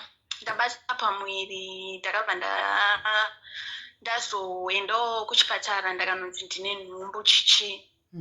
Iyewo ndakatomuratidza maresults ndakatoti handanzi ndine nhumbu but inini pfungwa yangu ndaisingade mwana because ndaida kubvisa meno kuti ndaingofila kuti munhu yasi right uyai. Kubva zuva randabata nhumbu SIS MELLY ndipo pakatanga mashiripitese imi. Anga akusauye kuzonditora, anga akusauye kumba, anga akusauye even kumufonera, anga andibloka every ndandabloka SIS MELLY apa ndine nhumbu apa kubasa ndiri kuenda. Nhumbu yachona yaindirwarisa zvisingatomboiti. Apa wanga wane makore mangani? Mati? Wanga wane makore mangani wakabata nhumbu? Ndanga ndine 22 cause zvakaitika last year. Oh, last year, alright. Achawanike munhu ndo mazuva akambeta ndingati chiko anga akusabatike munhu zvekudaro. Inini manje kumba kwaigara chindai kuziva but problem kumba kwaigara kwaikiwa gate. Netime inini dzandaichaisa kubasa kwangu. Saka rimwe zuva ndatobva kubasa ndakati munhu uda kutomendera chikumba kwake chichi. Saka inini handina kuzoti mwana waakanga anaye uyu mwana wake mai vake vakaenda kunopa chimurume mwana ndina kuzoti vanhu avaicommunicate. Saka pandakaendaomba kwachona ndakatosvika gedhi ralokwa ndipo pandakakwira nepamusoro pegedhi ndikutosvika pamba paigara because aishandisa 2 bedrooms. Ndikutosvika ndikunoka ndikuona mumwe mukadzi anga arimo akabva afura dhoo nemwana. Saka inini mupfungwa dzangu ndakabva ndakuti ndiye mwana uyu wandakamboratidzwa kumapicture ka. Ana mai vake zvichinzi mwana wangu aiwa vanga vasiri mai vake anga ari musikana webasa anga atosva. Alright. Okay. Because mwana wasana anga ari mudiki anga 3 years ipapo. Musikana uya avhura dhoo atondimhoresa.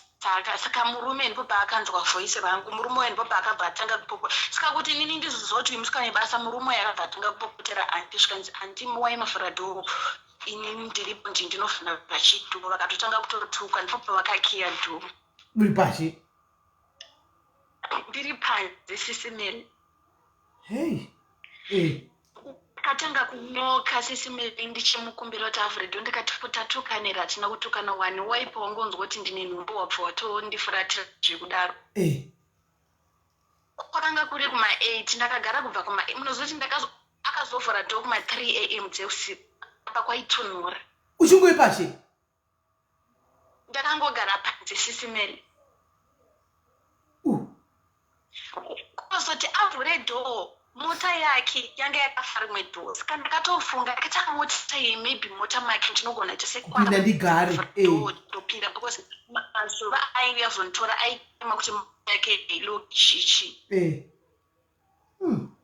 kapa akandore mota richivhurwa because mota mamune mari mamune mapassport mamune license mamune madocuments akawanda so paakanzwa ndichivhura dhori mota akabva atyakati maybe ndichatora zvinhu zvake ndotisa nazvo pakabva vhura dhori remumba repasi rekusitting room kwavo zvichireva kuti naiye wanga yose yanga rimba anga asina kuvatawo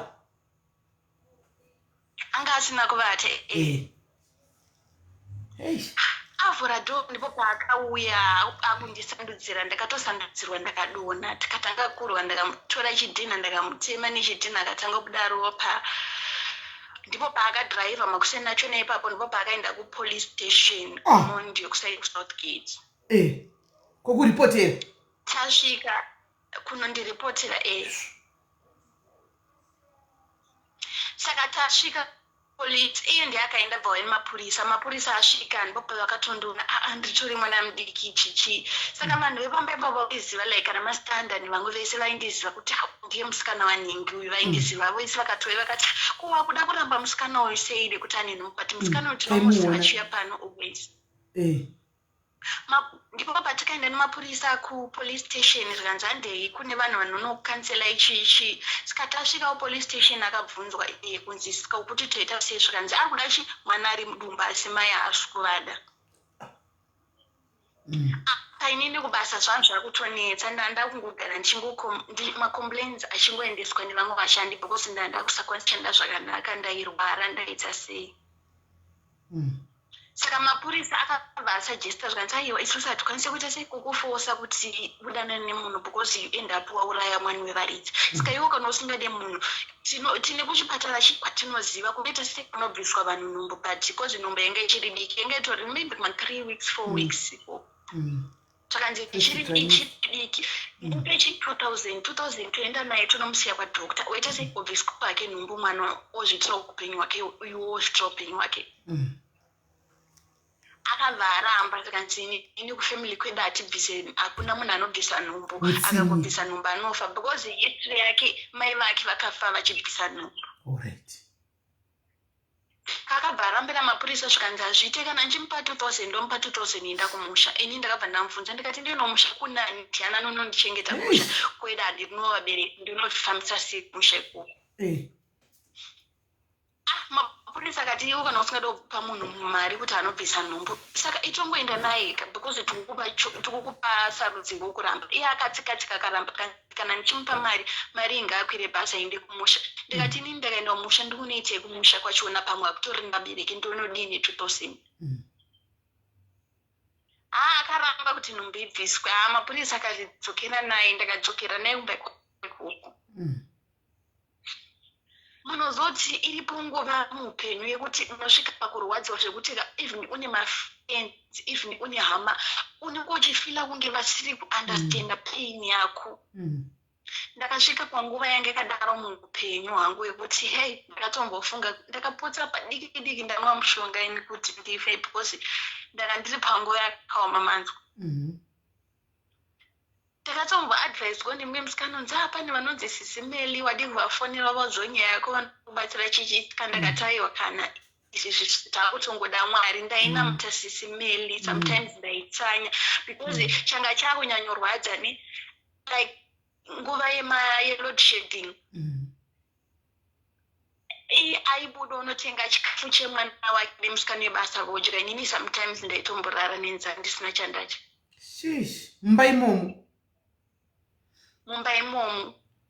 mumba imomo saka wakanga wakazopedza kutogara navo pamba ipapo takapedzera tatogara hatisi because mapurisa akatoti kana usingade kuti musikana wayo abvise nhumbu ichitogara naye kusvikira vana asvara saka wairara pai wotori mwana wako sekutaura kwauri kuti iwe unoda kuroa anyway unosangana vana vedu wairara mukicheni ndakatanga ndichirara musiting room nemusikana uyu iye akapedzera kuti usiku aimuka nemusikana sometimes vaindikira dhoo mota inenge yakapakwa pasiti window aidrive unoipaka kure kwatisingatombodzwa nemusikana wayo sometimes vaipinda vese mpakana kuma1am kuma2. musikana yanga iri girlfriend yake anga asiri pabandikiro nemu anga asiri but pandakazoenda inini akapedzera atove paibuda achizokana ina 1 o'clock iwe uripo na 1 am vanenge vachibvepi kana asiri mugirlfriend yake akasiri but musikana wayo akanga atipirwa manje kuda kukasainini kuti ndiende because akandiudza zvakanzi uchabva wega panapo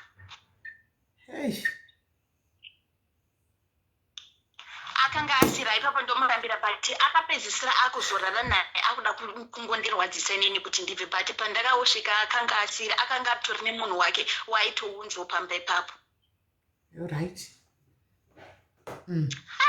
tagara kudaro SIS-MELLY zvinhu zvakaoma sometimes ndairara nenzara sometimes aiti ndakasvika ndichibika aigona kutora chikafu unochikutura uku like munongoziva munhu anenge ane nhumbu ndakanga ndisingadyi nyama vaitiwo vakabika nenyama ini ndakanga ndisingatombodi kuona chinonzi nyama ndobika kana mavheji ande ndatengerwawo neshamwari yangu aizvikozotora poto sokuturira kubhini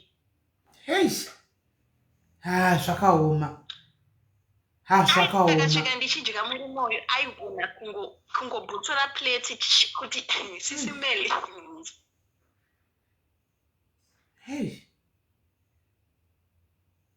ndakatambura SIS-MELLY asi ndinongotenda mwari vakandikundisa musituation yandakanga ndiri because inini ndakaramba handiti munoziva kuti kana usinawo vabereki unenge uchingofaita kuti zvino ndakafa ndinoenda kunani but ndakanga ndaziya chichi because macomplaint anga anyanya kubasa kungonzi iwe hausi kushanda like zvawaita so ndakatsongoti mwari as long ndichiona pekuisa mutsoro museri mustreet ndinotongotenda mwari asi kunyange ndakasadya zvina basa nzara bofa yakauraya as long ndichiwana pekurara chete ndakatambura SIS-MELLY sometimes ndairara nenzara sometimes aigona kutora kana mablankets okudza kuti iwe wakauya panapa usina mablankets sometimes aitounza vamwe vakadzi mumba ndosaka ndiri kuti musikana uyu akanga asiri girlfriend yake because dai akanga ari girlfriend yake anga asingambofanirwa kuunza vamwe vanhu mumba apa nemusikana uyu newe hamuna nyaya hamutaudzani takanga takusatotaudzani because musikana wayo anga akutofevhera anga ari kusaidi kwemurume achitosapota murume zvakaita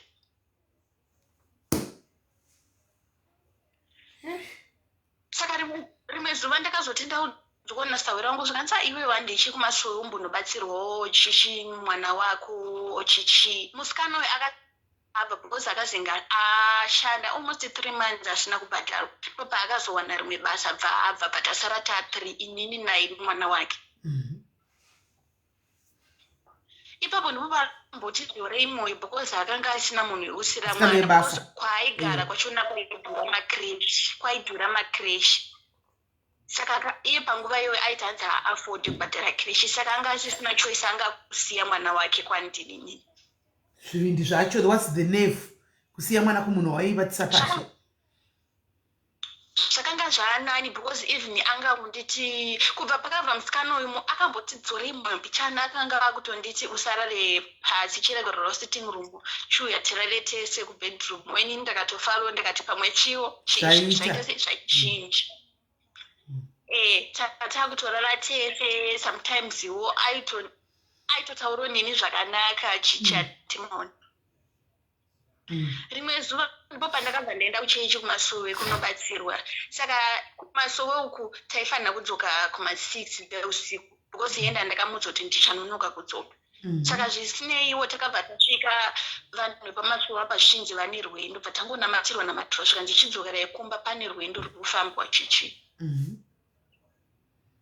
ndikutodzokera kukumba kutiwana munhu atiri bhizi nemwe mukadzi apa dhore kusitting room rakanga risina kuvharwa nangu ari mubedroom ndakatoshamisika zvikati iwo watokudzoka panapa na61 chichina handinambotaurawo naye because ndaitotyawo kuita noise naye because ndakapiwa warning kumapurisa kuti tiite noise ndakaita noise nodzingwa iye anozodzinga ndaizi chichaya pekugara ndakangonyararo chichingoenda saka wakatombovata mubedroom akapapa makatomboitwa aitomborara neni iwe ukati zvakuita even atoudza vanhu vake sometimes aitotorara neni alright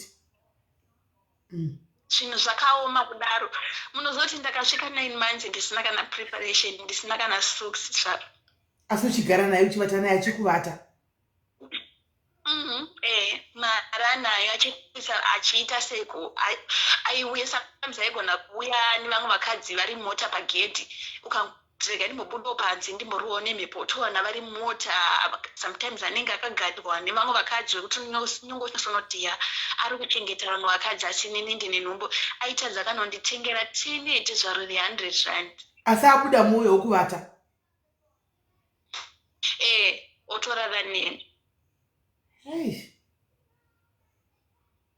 kusvikira dhera ndakazvara achingovata newe kuchipatara aitovata neni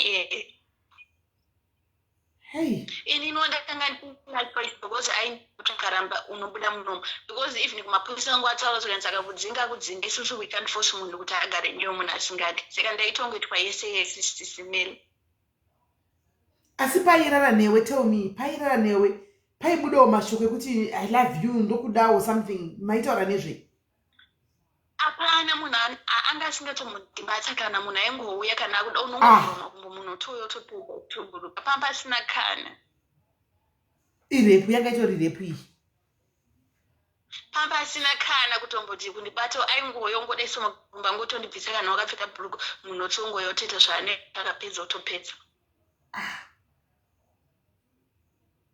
mimba kuti saaitoda musikana awanga uri musikana wake basa apa uri musikana wake womubedroom right zvapi mimba yakatosvika pakukura no preparation nothing achingoita unhu wake wowo asi at least wanga wakudyawo pasina kana chinhu sisimeri asi kudya waidyako kudya ndakanga ndakudyango zvakanga zvandani but aiti kana akazifunga akasvika ndichibika igona kuzokutura chikafu panze why kuti ndingati mweya wangu wakamugara kuti ndingati handisisimi aigona kuti akatongofunga kuti nhasi haudyi pana aitoti ndichisvika isorasira chikafu panze akandiona like ndichibika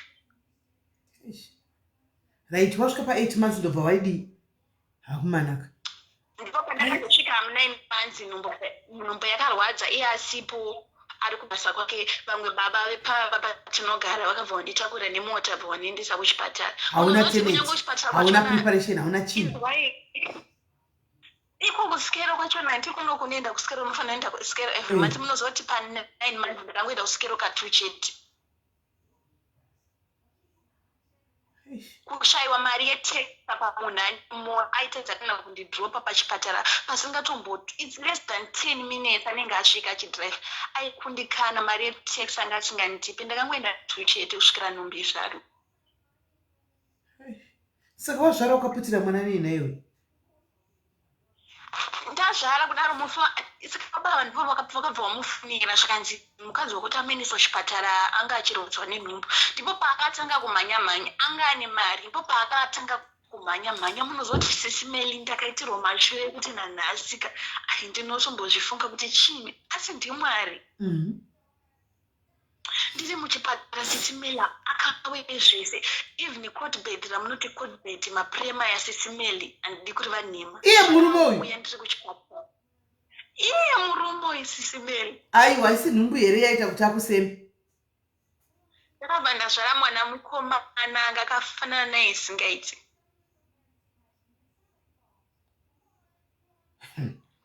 hauye bodo munozoti ndazvara kuda ndakabva ndamuudza iye anga akuchida manje nini mwoyo wanga wasviba ndanda kusade kumuona manje ndanyasonoma ndazvara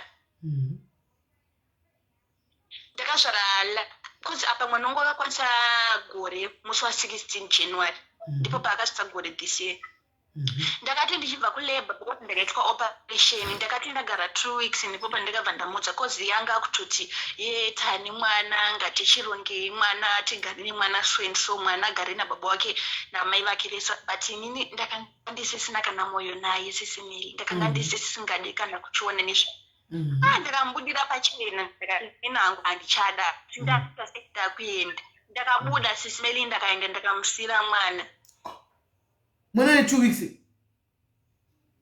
ndakamusiya sisimeli mwana aripiwe munozoti chicha ndichiri muchipatara akandirambidza kuti mwana aya mwena nhasi mwana wangu haana mvura yakayamwa mazama anotenga mukaka anotenga lactogen inoita kutengwa ndiyo yaanotenga saka pa2 weeks dzandakasiya mwana iye ndaitozoti munhu ane mari akabva atsvaga musikana webasa because inini ndakanga ndine mapain kawanda ndakanga ndine zvanhu zvokutoti kana mwana wachiona cheka ndakanga ndisina kana handizoti ndoexplaina kuti kutoda mwana wangu ndakatanga kutomuda mai manje sisimeli because during that time ndakanga ndine nhombo sometimes ndaitomboita munamoto kuti mwari madi kungoti nhombo ingobva zvayo ndisunungukewo ndirarama upenyu hwangu atikola the wanga you have been through the west wanga wadarika like you had passed through the west stage wanga wadarika panga pari wese wabata mwana wako maoko wakusiya mwana futi ndakatomusiya sisimeli ndakanga ndisina choice wangosina choice sei inotaura kudzingwa you could have stayed there mwana wako okura unyatsokurova exit plan yako zvakanaka unyatsobuda mwana wako akura zvakanaka zvakanga zvisingagoneke izvozvo sisimeli ndakasiya mwana ndakatsvaga basa ndikatanga kushanda ndichienda kunomuona ndipo paakatobva andifonera zvikanzi ndatsvaga musikana webasa ari kusara nemwana chichi ndichipota ndichienda unoona mwana atori right nanhasi mwana ari kugara ko kune musikana webasa inini ndiritori ko kuno kubasa kustay ini mwana atori right mwana hakuzivi uya kutopepa mwana hakuzivikawo anondiziva sisimeli because pandinenge ndiri ofu ndinonomutora ndotombogara naye kana ndakudzokera basa saka like ipapa pandikubuda mangwana ndichienda kuofu ndozodzoka basa mandi 3 days idzi ndinenge ndinadzo kana ndakudzokera basa ndinomusiya mwoyo wako wakasimba zvakatondibatsira sisimeli because mwoyo wangu sisimeli zvitoright zvakadai so iye ari kuita upenyu hwake but anongoramba achingoti ndokumburoregerero tidzokerani inini handichada nezvake munhu because zvese zvaakandiita zviyeka ndakabva ndapera mati naye postnatal depression is real saka mwana like unomudako like now that love yemwana wako yapo here izvinoti ndikuita ndichimuda ndakumuda but panguva yandakamusvara sisimeli ndakanga ndisina kana basa ndaitoti mwari dai nhombo yakobva zvayo because zvandakasangana nazvo sisimeli ka wakaita like unosati dei mwana murume akakuripotera unga dei wakasungwa muno vanotosunga dei wakasungwa kunzwa siya mwana ne 2 weeks unga dei wakasungwa ndingadai ndakasungwa but zvandakasangana nazvo sisimeli sometimes munhu aikosaidzira panze une nhombo orara kana panze munozoti pamba patinogara vanhu vangu vangoditi iwo kumusha kwenyu watonzere kudzokera kumusha hembe dzaingogara tifokandi munhu akangofunga uda kukanira hembe dzako panze dzaibva and akanga ari munhu asinganyari kuti manext door vachati chii aingokanda imi sisimeli ndikanga ndachisokani pamba pachaigara ini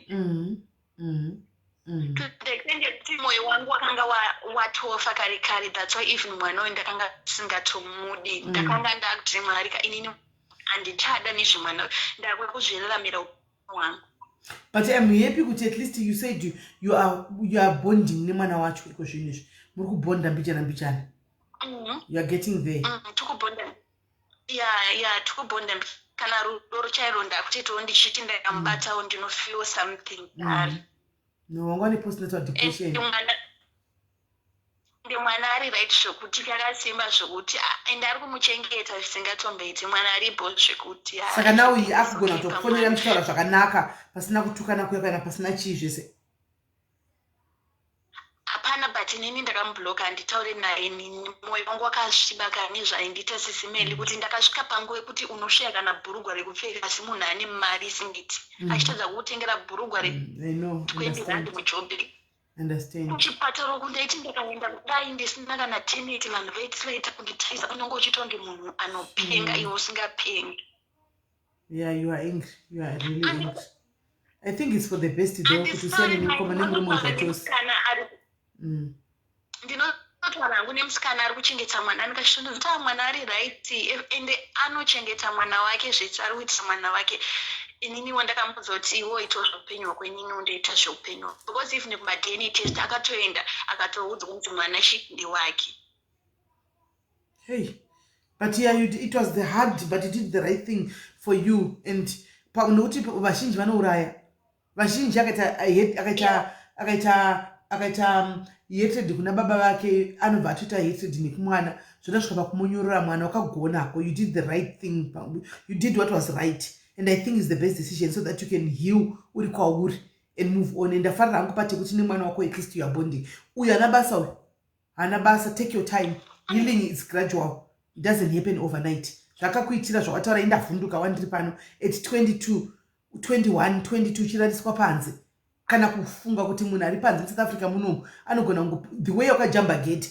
Mumwe munhu aigona kujamba gate. Achifunga ndoda unoba owana pagara munhu panze. Obva akuuraya kuti wandikuona kana kurepa. Hana kuzvifunga because aida kuti autsinye. Aiwa, you are allowed kushaya hanya naye. You are allowed. Plus izvinozvi mwoyo wangu wakasviba sisi, handina kana mukomana handitorina kana pfungwa dzekuita mukoma, handitodiwo nechinonzi panze pangu kutaura kuno zvandasiya mwana ane 2 weeks izvezvi mwana akasagore izvinozvi akasvika gore mufa 16 January izvinozvi tikatoti ane 3 months ne ane 3 months January handina kana munhu wandati ndazodanana naye kana handidi kuona kana chinonzi murume paside pangu, handizoti chi. No, don't worry. I think it was part of the process here. Nhumbu yekurwadziwa and everything that you went through. And you are going to, don't worry, give it time.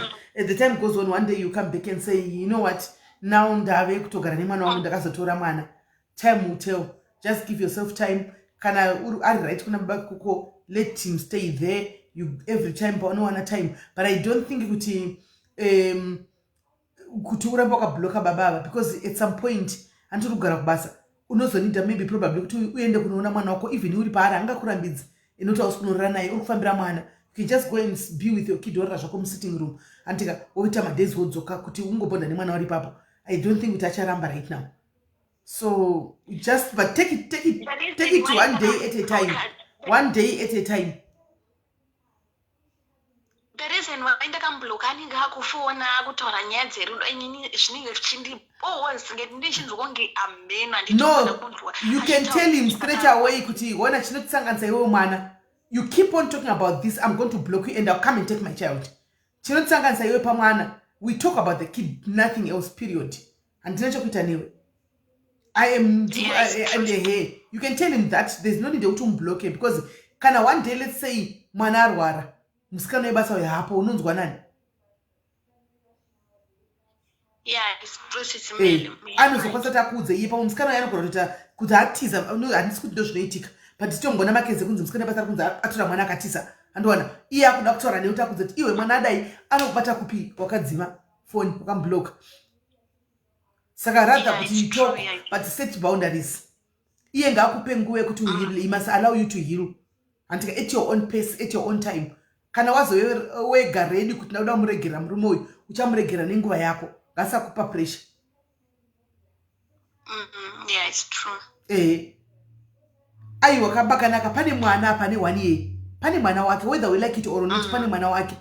Chero tikatosatikeko pane mwana wake. So ishungudza anadzo right now. Ishungudza anadzo right now dzekuti munhu aende abvisa achidai anti but pane mwana ane 1 year 3 months aripo wakasiya ane 2 weeks and mwana kanza arwara aendere kunoona mwana wake. Ndimwe zvinhu ngatifungei anditi musati mati kwai advice dzenyu dzokuti no pane mwana wake kanza arwara nhasi, is she not going to go? Anogara stay in. Pa stay in varongo vangani vanoti uya nemwana wako pano ugare naye pana chirwara vangani?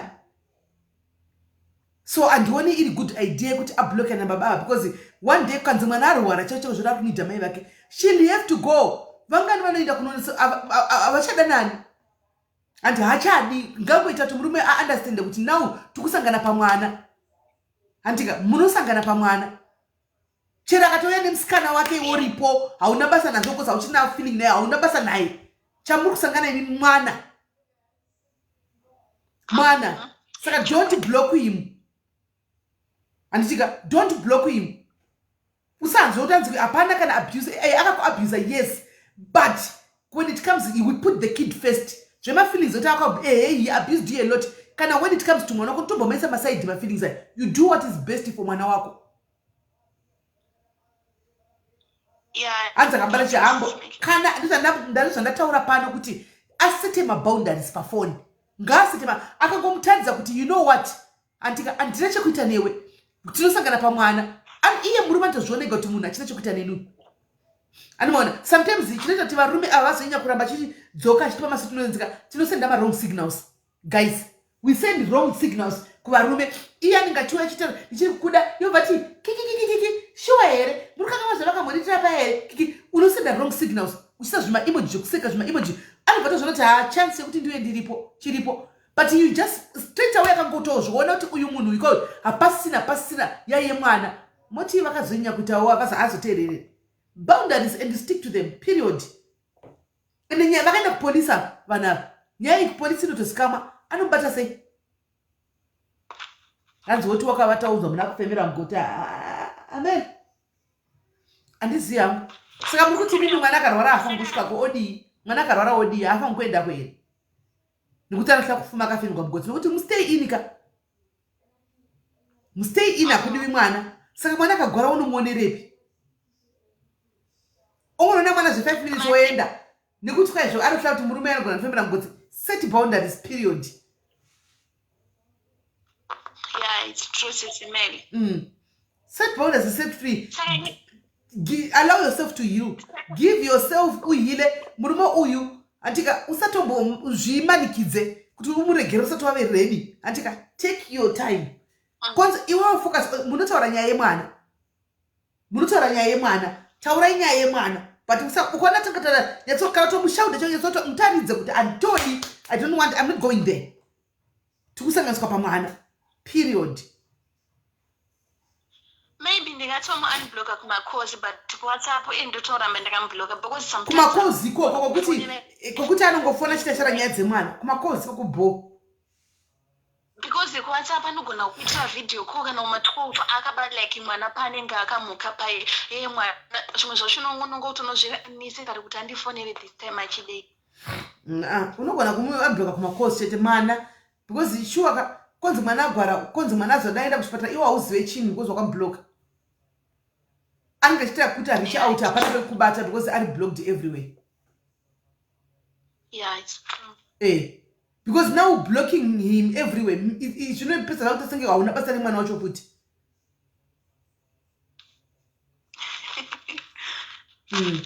aiwa my KJ kana kanzina chazaipiwa allow this girl to be first. Kanzani kanazouya kana vave ready for now. She's okay to feel the way she's feeling right now. Are you right? And I don't need him anymore, SIS MELLY. I prefer to kana mwana chinondo rume vandipe mumwe munhu wandisingazive not uyu. No, at least you did well. Mwana wako bond nemwana wako ndochombe. Varume havana basa. Bond nemwana wako ndochombe. Mwana at least baba vacho vanaye is taking care of it. Kutaura wega kuti mwana ari right, aripiwa malactogen and what not. It's okay, mwana akura, but focus on your child. Focus on building a relationship nemwana wako. Sezvari mwana wasina mbugara naye wakasiya ne 2 weeks. Just focus on the relationship nemwana and one. And that one is a very good lesson. Vechidiki antimanzwa auya mwana wangu yachikudza kuti ndoda kudza izvo ndakasangana nazvo at 19 mukatasa age yataura pazvakatanga kuitika zvakatanga izvi aine 19-20 years ndo pa 20 years nezvi 23 asangana nazvo zvese. She has seen a lot. In other words, lesson yake ndeyari kuti musangomhanya kuti musangane nevanhu mobhilivhizwa movhura makumbo anokuita zvinogara zvakadaro mangwana. Ndo moral of the story yemwana ushu. Thank you mwanangu nekushare story yako. Thank you very much my sister. God bless you and wish you all the best. Okay, thank you SIS MELLY. All right, sharp. And then mwana mudiki, even profile picture konti nyazona kuti mwana mudiki chai chai. Mwana chai chai. varume vane utsinye vasikana zvakaoma. Taiti tiri tine makosi.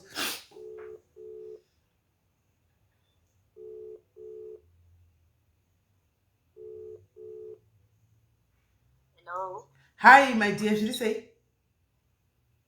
Ndiri phone with SIS MELLY. Ndiri right, kuri sei? Got it boss yako.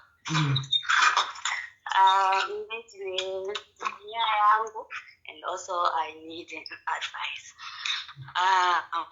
So nandakarorwa shopika machava and also tawataita wedding.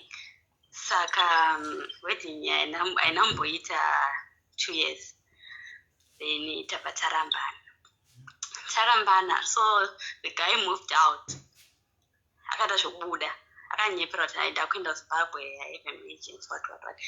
Then okay, it's okay, but network ziyabosa shama kumezi network zata singe kutokopera kwazvo. So achoenda then ndasitanga kumutsvaga because ndaida mari yemagetsi nemvura anga asingandidaira sikaita sei apa nditumira mari yayo. Saka pakapera wiki then ndabva ndatoona munhu hapana ndabva ndatoudza mama vangu vati it's okay. Uchiti munhu hapana kureva kuti chii? Munhu angasasadairi? Angasasataure neni. Alright. Ari kuZimbabwe. Saka then my friends angu apiwa movha inini vandatombogara navo. Then mama vati I think chimbodzoka kumba. Ndadzokera kumba. Saka ndadzokera kumba. Then ndabva tagara. Mama vangu vati chimboenda Zimbabwe kuna tete wako. Vanaenda Zimbabwe kuna tete wangu. Akatanga kuda kudzoka. Wangu bata saka chichidzokera munogadzirwa chinyadzei.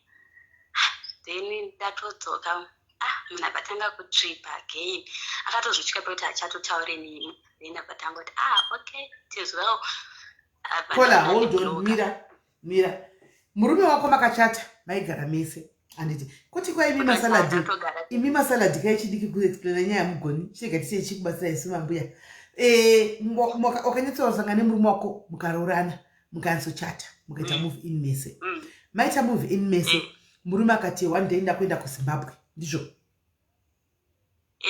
Akangoenda kuZimbabwe. Right, akaenda for emergency. Aenda kuZimbabwe ukambotanga kushara naye akusiya uri mumba make mamurugara mese mukatanga mushara zvakanaka achitumira uchida mari yemagetsi akakutumira apedza pakatenda pacho anga asikatotaure ndakamuti hai anga asikandipindure ndakada mufonera aindikata macalls. Saka ndakatombomusiya kadaro ndikati in I know what's going on because ndakafonera Zimbabwe pandaita kuti anenge asvika tanzi kunokocha hakuna munhu ndati okay it's fine. Saka ndikazotara nyaya yemagetsi nemvura anambotaura ninga nditi yes kana changotumira akanyarara. Saka mini mse kuti murume wako anakuenda kuZimbabwe nokuti wafana kuZimbabwe kanzi kuno kwa munhu anakusvika iwhatsapp akuenda Zimbabwe munhu anga ari muno akangokusiya akangoti move out of the house akanyepa. Then aunza mari yemagetsi akabva ati ndobva anyarara kuti anazombosangana nezvachisichero kusenda mamisiro kudii apa iwe uri kuti munhu ari kuZimbabwe asi muZimbabwe vana kuti hakuna munhu kuno wakutoziva kuti munhu asi kuZimbabwe. Handitika waona kuti zvinhu zvanetsa rendi yakunosvika bva waita move in nemafriends ako kuti vabatsire parendi. My friends akangomove in to comfort me. Okay, vamagara nemafriends vamai vako vati chibva uye kumba ndizvo? Chimbodzoka kumba. So kubva kumba kwakuti ini ndakuvhara kwakusoti ndakuvhara imba kwaimbove kumbomuvha out.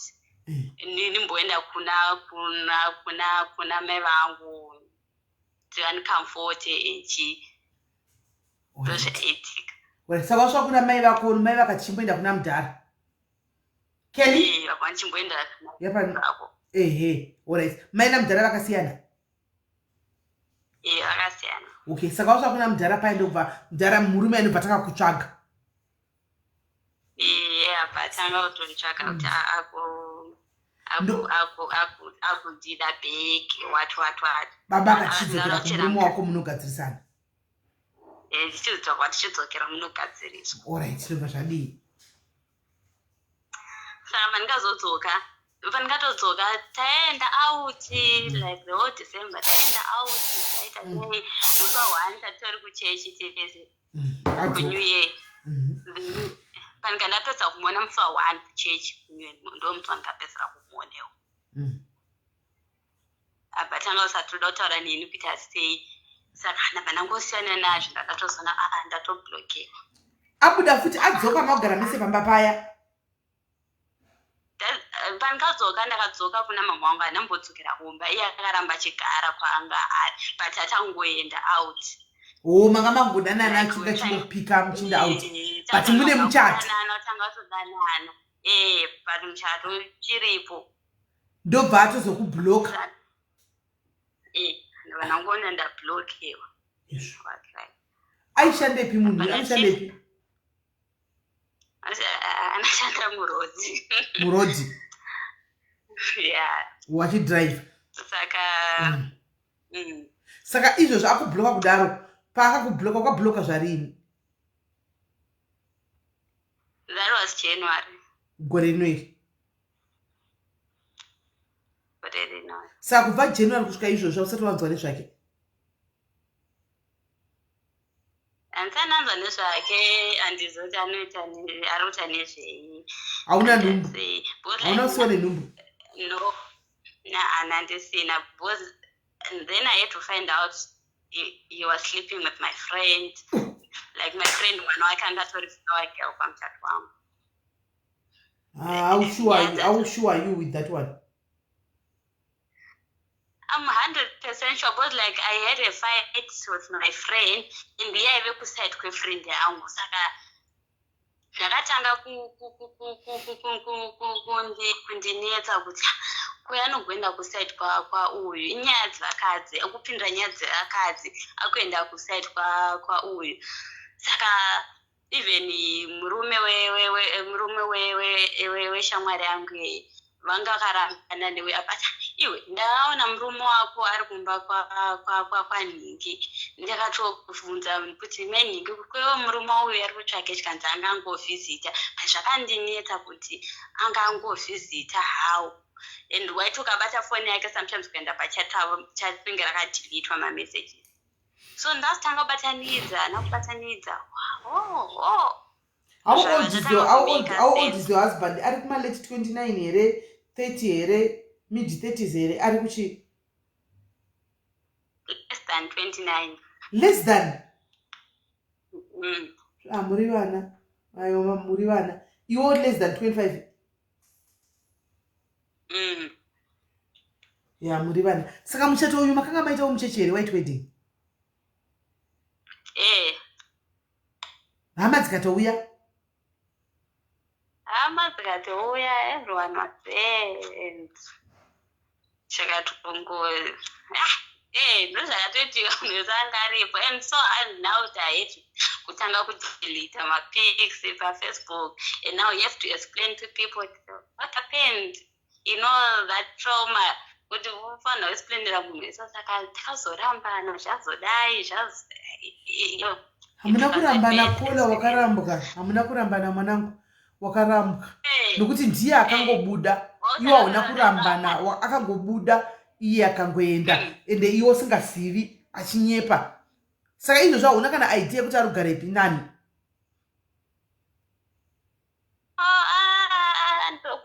kwanogara ndoziva kana asina kumuvake but I think maybe because anoine cousin yangu so cousin yangu marume zaita kati arimana achifanirwa nenhamba dzakanzi what asitonza nditomutadiwa saka chindudza nyaya dzakadaro ko wachidi kuti uchitaura naye kuti ngatichiona izvo kuti dambure muchato ende chakatanga kuti murume uyu makanga mambotukana here kumashure uko pane pamakanetsana here kuti azobuda achinyepa nenda zimbabwe makanetsana here the marriage pachezva yanga iri toxic makanoita white wedding sei imi muri toxic so patikarorana like patikarorana tasina mboplana zvewedding so like both families what amadi ngochata chichi saka muchato uyu takaitira kunoko takaitira kunoko takaitwa zvekubleswa then taifanira kuzoenda kuzimbabwe hamuna kuita zvewaiti wedding makaita zvongobleswa muchechi mukandosaina mati mukandosaina macertificate akunotangosainisa zvazvongoti but taifanira kuzoenda kuzimbabwe like saka muna muchato saka muna muchato there's nothing chekudambura hamuna muchato. Yes, there's nothing kuti titofanira kutoenda for divorce and what no izvozvo hapana so zvadaro tataura tete iye akabva ita move on ndaita move on nelife yangu saka iwe ukatita move on kureva kuti izvozvo wadiwe nechikomba nhasi takasunduka nhasi you are free atova neboyfriend. Yes, so I do have a boyfriend. So boyfriend akuda kurelocate. Alright. Aiwa, hauna muchato kola hapana chinokumisa kurelocate hapa mino. Hapana chinokumisa kurelocate kana boyfriend. Arida kuita sei? Anzida kusiya ndarora dzinozotevera. Hapana chanoregera because hauna murume zvewe. Hauna muchato kaiwe, hauna murume. Saka rogo ako chakaipa chi? Uchiri kuda uyere ukana kadzoka uchiri kumuda. Aiwa ndichade sana maybe vanazo is it not too early? Ayu urikuraramira vanhu here kuti kuraramira iwe? Ndahamdo right mubvunzo wako nokuti vanhu vakawanda kuraramira vanhu. Handiti isu pano padiary is not you live for yourself. You don't live for other people. Because ukada kuraramira vanhu uchafa uri glued pamarriage yekuti unenge uri muloveless marriage kamu abusive marriage kana relationship kauchiti kwai vanhu vari kuti chakati. Andowana isu pano you live for yourself. I told you that you should be selfish. Antika, so you live for yourself. Yeah. You live for yourself. Auraramiri vanhu. Zvokuti vanhu vazoti kudika, people they will talk 2 minutes. Zvodarika. Let them talk, but you live for yourself. Kana wawana munhu hauna muchato iwe, you are free as a bird. Kana wawana munhu wako wawana izvozvi ari kuti ndoda kukuroora, andiwana ndoda kuenda ada kurelocate ka. Vabereki ngavadle mari vachiregerera chi? Ngavatore bag. Kana muchitoinda rova pasi akamove out ndiye akatokubloka akamove on upenyu hwake because hapana chinokubatanidzai, hapana nhumbu, hapana mwana, hapana muchato, saka hapana nyaya.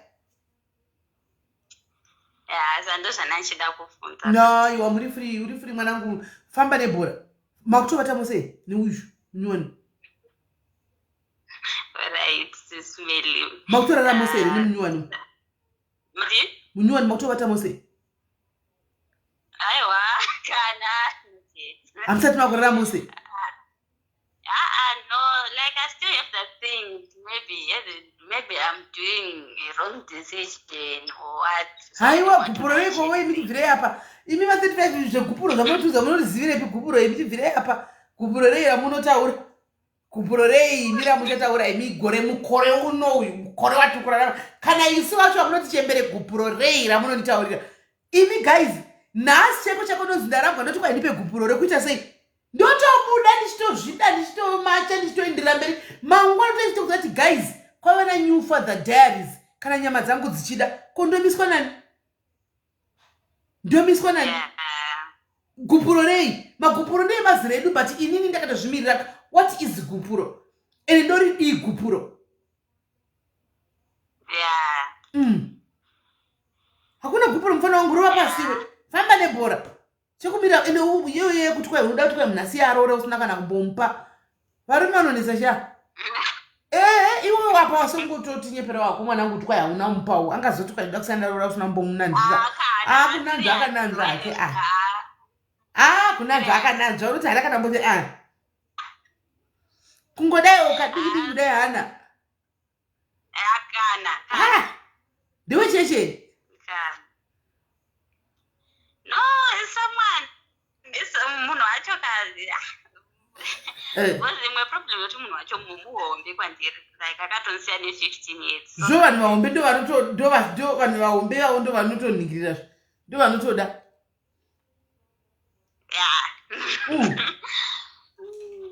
Yeah. But anyway, mwanangu, do what is best for you. But shokuti kwa mchato haunako mchato.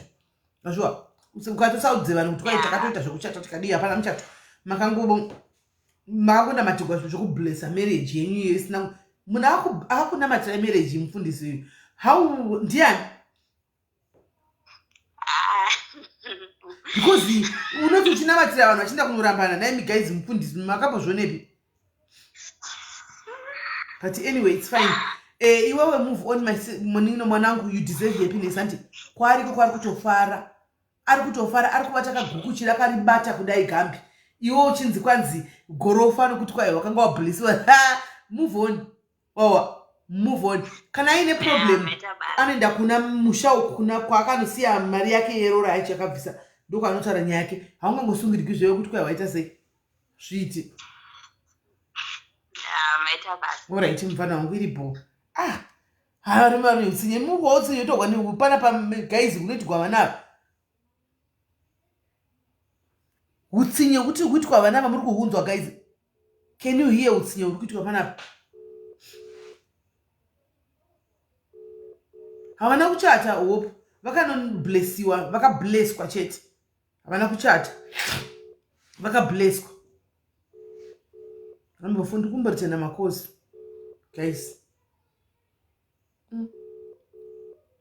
Kuritena makosi. Urichika tichiri vari kutofona. Vasiri kudara timumira. Hello, Kola? Yes, it's me. Did I do say call? I was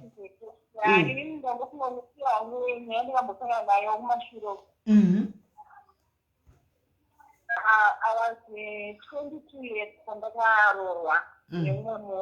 Ex-husband, yeah.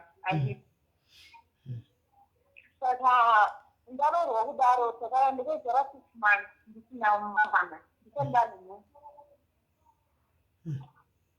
mwaito chakasombone muruma kutonesa munga chiti ndakuti ndezi nari zvaro saka zvakazoitika ndakazobata munhu after 6 months ndabata munhu mukunyiza here kuti hatokunzwa ndabata munhu kuti ndakabva ndamuti ndione 3 months ndabva ndamuti ahani nekuchitotira chinonyoresa saka ndoda kuti ndiperipeite saka tikabva taenda bvisa loudspeaker, bvisa pama-headphones ma-earphones kana kuti bvisa pa-loudspeaker. Okay, I think ndakaisa paloud bvisa paloud usefoni panzeve. ya makundisa Ehe. Okay.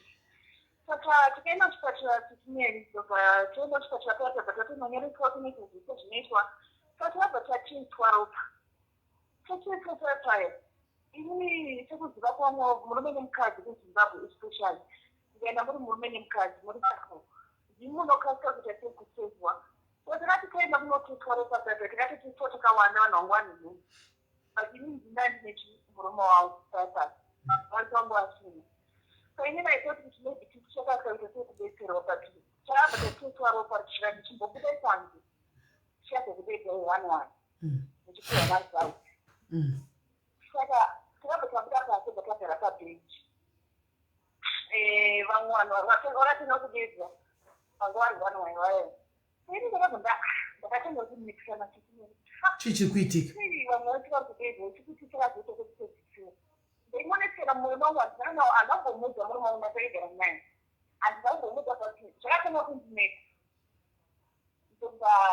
vamwe vese vapedzerwa vachibva vapedza vachibva vabuda isisi ndobva tazinga kwekupedzisira vakapedza pakapinda chipinda muyamwe murumba takapinda muyamwe chikanzi iwewe mari dzacho ako asi handisataura mazita chikanzi mari dzacho ako asi murume mari dzacho ako asi inini chikanzi iwe mukadzi you are negative murume you are positive tisinomeke kutsva. Alright, Mira, hold on. Funny, I think ifoni yake wanakuta vasinyatsonzwa. Itarika nite nchivatsanangurira ini ndinyaputa nchikunzwa. Right, kola kasangana. It's okay. Or fana nechikwa iterete. Fana ni WhatsApp. Fana ni WhatsApp. Alright. Fana ni WhatsApp. fona neWhatsApp, fona izvo zvindakatokumirira. Vanhu musafone mirai kumbofona uyu. Ari kuti iye akanga arogwa nemurume wake. Anditika vachangorora nemurume ndobva vaenda kunotestwa. Vaenda kunotestwa andosvika kukliniki vape vakasvika pakazara vanhu vangwari masingu zoda kutestwa. Iye ndiye ganga nemurume wake. Anoona ndasendegwa message naMukoma Masimba wakanaka. Greetings SIS MELLY, how are you? Good, this is my new number Mukoma Masimba. Yes. Ndasendegwa message naMukoma Masimba. Right, regati mbonzwa. Right, hello. Hello, SIS MELLY. Yes, that's clear now. That's clear now. Okay. Saka ndotangira pandasire. Ichotanga pekutanga notona zvavo. Vanhu vacho vana zvavo. Alright. Zvakaitika 2017. Ndakarorwa 2017. Pandakaita zvekutizira. So zvakaitika ndarorwa ndakaita 6 months ndisati ndabata pamunhu. Ndagara 6 months ndakazobata muiri after 6 months. Ndichigara nemurume wangu. Saka ndabata pamwiri pane 3 months ndopandakabva taita ndamuti kune murume wangu achi ndoda kuti mundiperekedze kuchipatara that day anga atori off. Mundiperekedze kuchipatara ndoda kunonyoresa anditi. Zvikazi okay no problem. Ndobva taenda kuchipatara SIS MELLY. Tikatoita zvatakaita tichinyoresa paya. Saka zonosvika takabva tatonzi munofanira kuita kutestwa. Takabva tatonzi yange first time yangu ndandimbozviti zvaitwa sei. Ndobva tatonzi endai uko munobva matestwa chichimaita zvakanaka mauya muri kapo chichi. Tikati okay. Pataenda kuroom kuya kunotestwa paya. Tatestwa. Saka takabva tanzi budai panze. Tatorwa ropa redu paya tobva tanzi budai panze.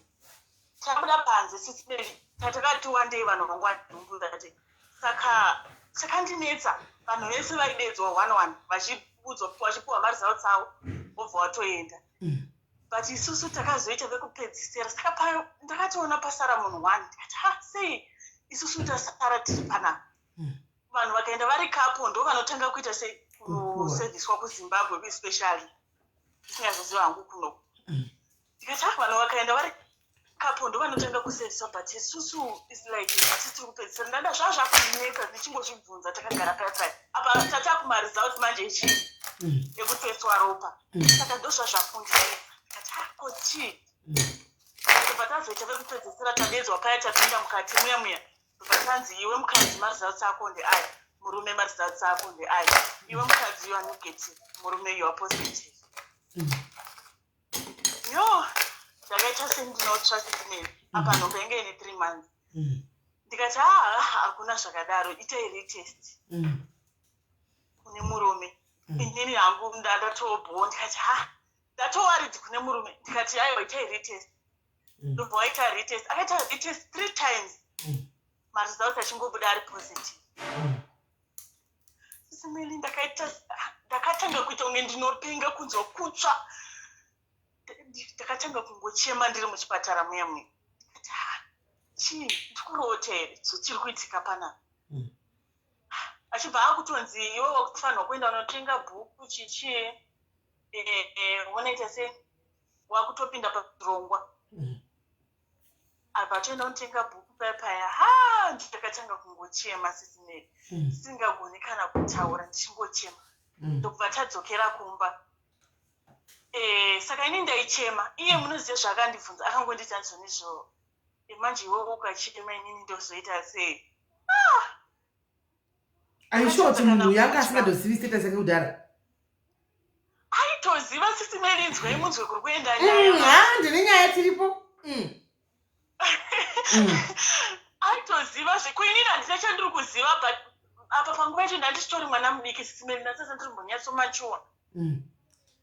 Bhodho rangu ranga riri hafu guys, ranga riri hafu ndangopedzisa ndakamborimwa musuya wayo ranga riri hafu. Apa yanga tokuma 29 years apa ini ndandiri kuma 22. Ndobva azonditi akutanga kundikamfota HIV indemwe yetsvina ndakazozviudzwa nemweya and stuff. Ndikati yemwe yetsvina inobuda kuchipatara. Kunyepera kwangu kunyepera maprofita ana madzibaba masango. Munyepera wana madzibaba masango nana Bolt kata. Akutonyepa pepe. ndobva ndati achi okay fine tisimeri vana kuti kana iwe zvizvo zvauri kutaura ngatigarei because akabva torasa mapiritsi aya anga apuwa kuchipatara mapirizi achibva ndobva atonomarasa kubhini ndobva ndati it's fine ngatigare takugara but taiprotecta sisimeri muri kuona ndichiitira ini ndanda nenhumbu ndafunga sa manje ndoita sei handina kumboudza vabereki vangu ndangonyarara vatara kugara sineri tichiprotecta inini handina kuziva kuti munhu ari kutomwa mapiritsi nguva isei akarasa mapiritsi but iye anga ane mapiritsi aangagara oyo magaivha guys vana magaivha muri kumona akarasa mapiritsi avakabva nawo mose kukliniki asi angagara ane mapiritsi ake anga achiwana kune imwe kliniki achimwa kune imwe kliniki isiri yataenda iyi local clinic amo murejesta yelocal clinic muri kuona uye don't tobva saka zvakazoitika sisineri tagara payena ndisomboziva kuti munhu ari kumwa mapiritsi there's this other day ndatoburitsa maplesi angu zvekuzimbabwe zvezvekuti munosvikira maplesi panze sisimeri kana mwari vakuda kukuratidza chinhu zvinongosvita zvega ndakakoburitsa dhishi rangu maplesi pandakanga nochisukisa mumba ndati ndakanga nochisukisa pandakosvika ndichisiya dhishi ndichidzoka mumba ndandatoni mwana ipapo sisineri tosununguka chichi ndakatoenda kanosungirwa chichi tikatodzoka ndatoone mwana wangu mwana ipapo angatone kuma 1 year 2 months ya ndadousa dhishi rangu panze remapleti ndati ndakanga ndichisukisa ndinotochисukisa mumba ndadzokera mumba ipapo simeni ndakasvika munhu ndichingovhura dho ndichiona munhu achiviga chinhu pamusoro pewadho pane rimwe bhegi rari nezvo zvataisashandisa ndikati kochi munhu akaita zvekuvhunduka ndikati kochi zvikanzi hapana apa munhu akangomirira paipai ndikati nini mwoyo wangu ukati aiwa ini ndaona chinhu chichivigwa apa ndobva ndingenda paipai sisimeri ndobva ndanodzikisa bhegi rere ndatanga kuvhendenyura kudai so sangana negaba remapiritsi sisimeri munhu akachitotora mapiritsi unowanza kutsva kwai unowanza unotsva sitindiri unopererwa mazo unopererwa unosheka namashoko ekutaura unoita uri kurodzere chii ndikati saka kumana unouraiswa munhu unorora naye ndiye munhu atori dangerous the most dangerous snake undergrass imi sisineri hakuna munhu anonzi mutrust hakuna munhu anofanira kutrustwa pano panyika hakuna usatrusta munhu simeri ndakarohwa nehana maplesa ndandatombokusiya panze paipa ndagara pabhedi ndikati saka nguva yese uri kunwa mapiritsi behind my back zvikanzi sorry ndakaona kuti ndikuudze inini ndinokuda hechichi ndikati unondida iwe uchimwa mapiritsi behind my back wakadi kumwa aya takapogara inda wakarashaya esvoma wakadzokera kana manonga mubhini maakarasha uripo mukadziro ivarumika wakadzokera nanonga mubhini haana kudzokera akagara ane kosi yake sisimeri yaari kukondinya naye aya anenge asina basa aya anenge asina basa because haagara nawo mapiritsi ake ndobva ndakatanga futi kuchema sisimeri mamemories aya adzoka futi ekuchipatara zvese zviya ndikati nini ndoita sei panapa apa mama ungu ndandisina kumbobvira ndakavaudza ndobva ndati ndafunga ndiri ndega sisimeri ndikati aiwa munhu ndikamuudza kuti inini ndakukusiya anogona kundiuraya kana kundiita zvimwe zvinhu ndabva ndanyarara bva ndaronga plani yangu sisimeri mandaudza mama ndikati inini zvinhu zvakaoma kunoku ndiri kuda kuenda kubasa chichi saka ndichachisiya mwana ndobva ndatomuudza kuti inini ndawana basa kuti kusa saka iwewe inini ndakunoshanda then iwe uzotera ndokutumira mari and stuff zvikanzawo asi pamairaramo semuchiitana apa wangowa sei knowing kuti munhu ari kumwa mapiritsi uwo usingazvizivi ndaichema sisimeri saka waitwa uchichema tatisasatoraratesa apa tatisasatoraritise zvimwe taitoita zvimwe zvihiye nde ndichimuudza kuti handikurwara stresi pandakabva kuchipatara apa ndaichema ndichiona munhu achipfeka kondomu sisimeri uchigwadziwa ndoda yeke munhu ari kundipfekera kondomu kutorwadziwa zvinhu zvekutofunga kuti saka munhu atori nechirwere saka ndaichema sisimeri kuona apa mudaita sekiseke neimagine matoipedza romance handisi kuona munhu achipfeka kondomu yovhota pandunyazora nyama ganda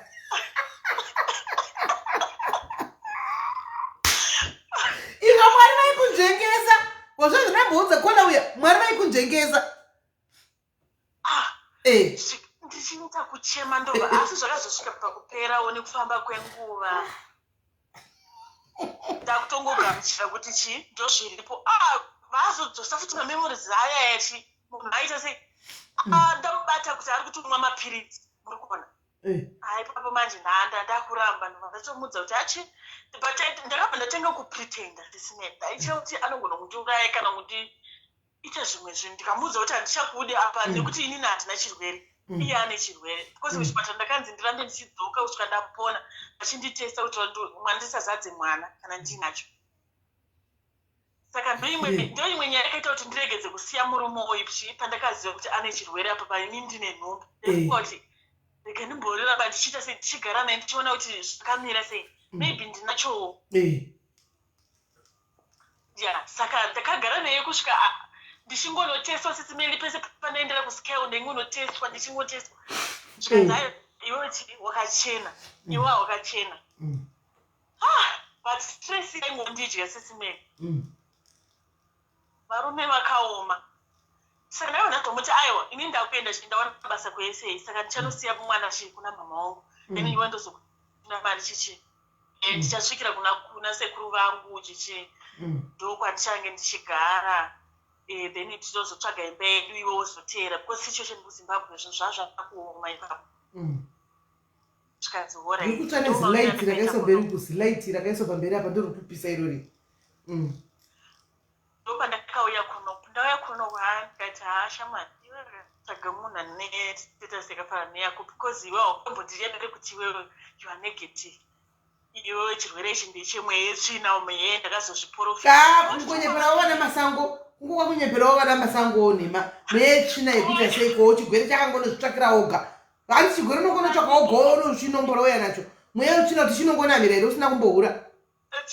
Naizvenyu kuvanyepera saka zvakazoitika ndava kuno kumanje yakutoramba kurambwa paipai inini ndinokuda yechichini vandataura nemunin'ina wake zvikanzi because yanga kunyemba kuvabereki vake manje kuti vakangonditiza ndobva vaenda havana kumbondidza kuti havachandidi chichi zvikanzi nyaya yacho ndeyeiye yaita kuti vatize haachavaudze manje kuti chi vakabata kuti nini ndiri pachirongwa. Vabereki vake vaizviziva SIS MELLY nehama dzese dzinozviziva asi ini naindivanzira kaka anzi vamunini vacho manje pandakazotaura navo vakundakaudza kuti inini ndoda kukuudzai reason yakaita kuti ndisiye mukoma wenyu ndeiyi ndeiri abcd zvikanzi saka nguva yensei hanzi ndaitaura navo ndichivabvunza kuti ko maiguru makavaudza here status yenyu hanzi akambotanga chiti ndichavaudza vaapedzera kuti ndakavaudza vanozviziva.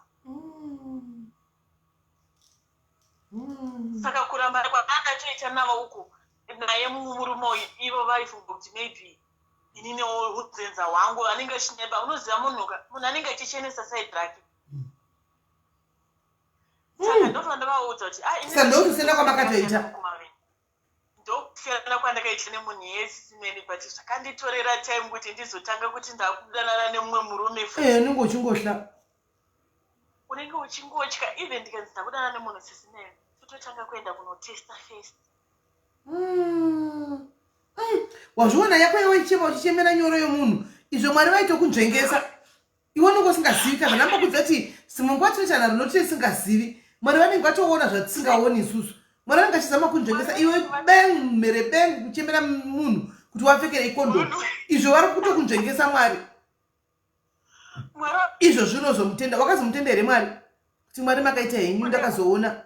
Ndinogara SIS MELLY ndinogara ndichitenda Mwari kuti Mwari kana mune zvimwe zvinhu zvamakandiitira muupenyu hwangu aiwa apa makabata basa makandinzvengesa pane zvinhu zvekuti ndikadaiswa upenyu hwangu ndiri kungori munhu wemapiritsi. Imagine hatisi kuti kumwa mapiritsi ako kana wabatwa chirwere kwakaipa but zvinodawo sometimes uchiziva kuti zvazoda kwete ngoti just like that you know it's not easy. Piritsi remusoro kumwa cheko chako mapiritsi aemasinus aya anotogwadza kumwa cheko rinogwadza kumwa piritsi kuti everyday unotombojamba kuti hazvina ndifure zvangu madziro acho pane kuti ndingogara chimwa mapiritsi. Chiimagine kuti unongochimwa everyday uchingopiwa everyday mapiritsi.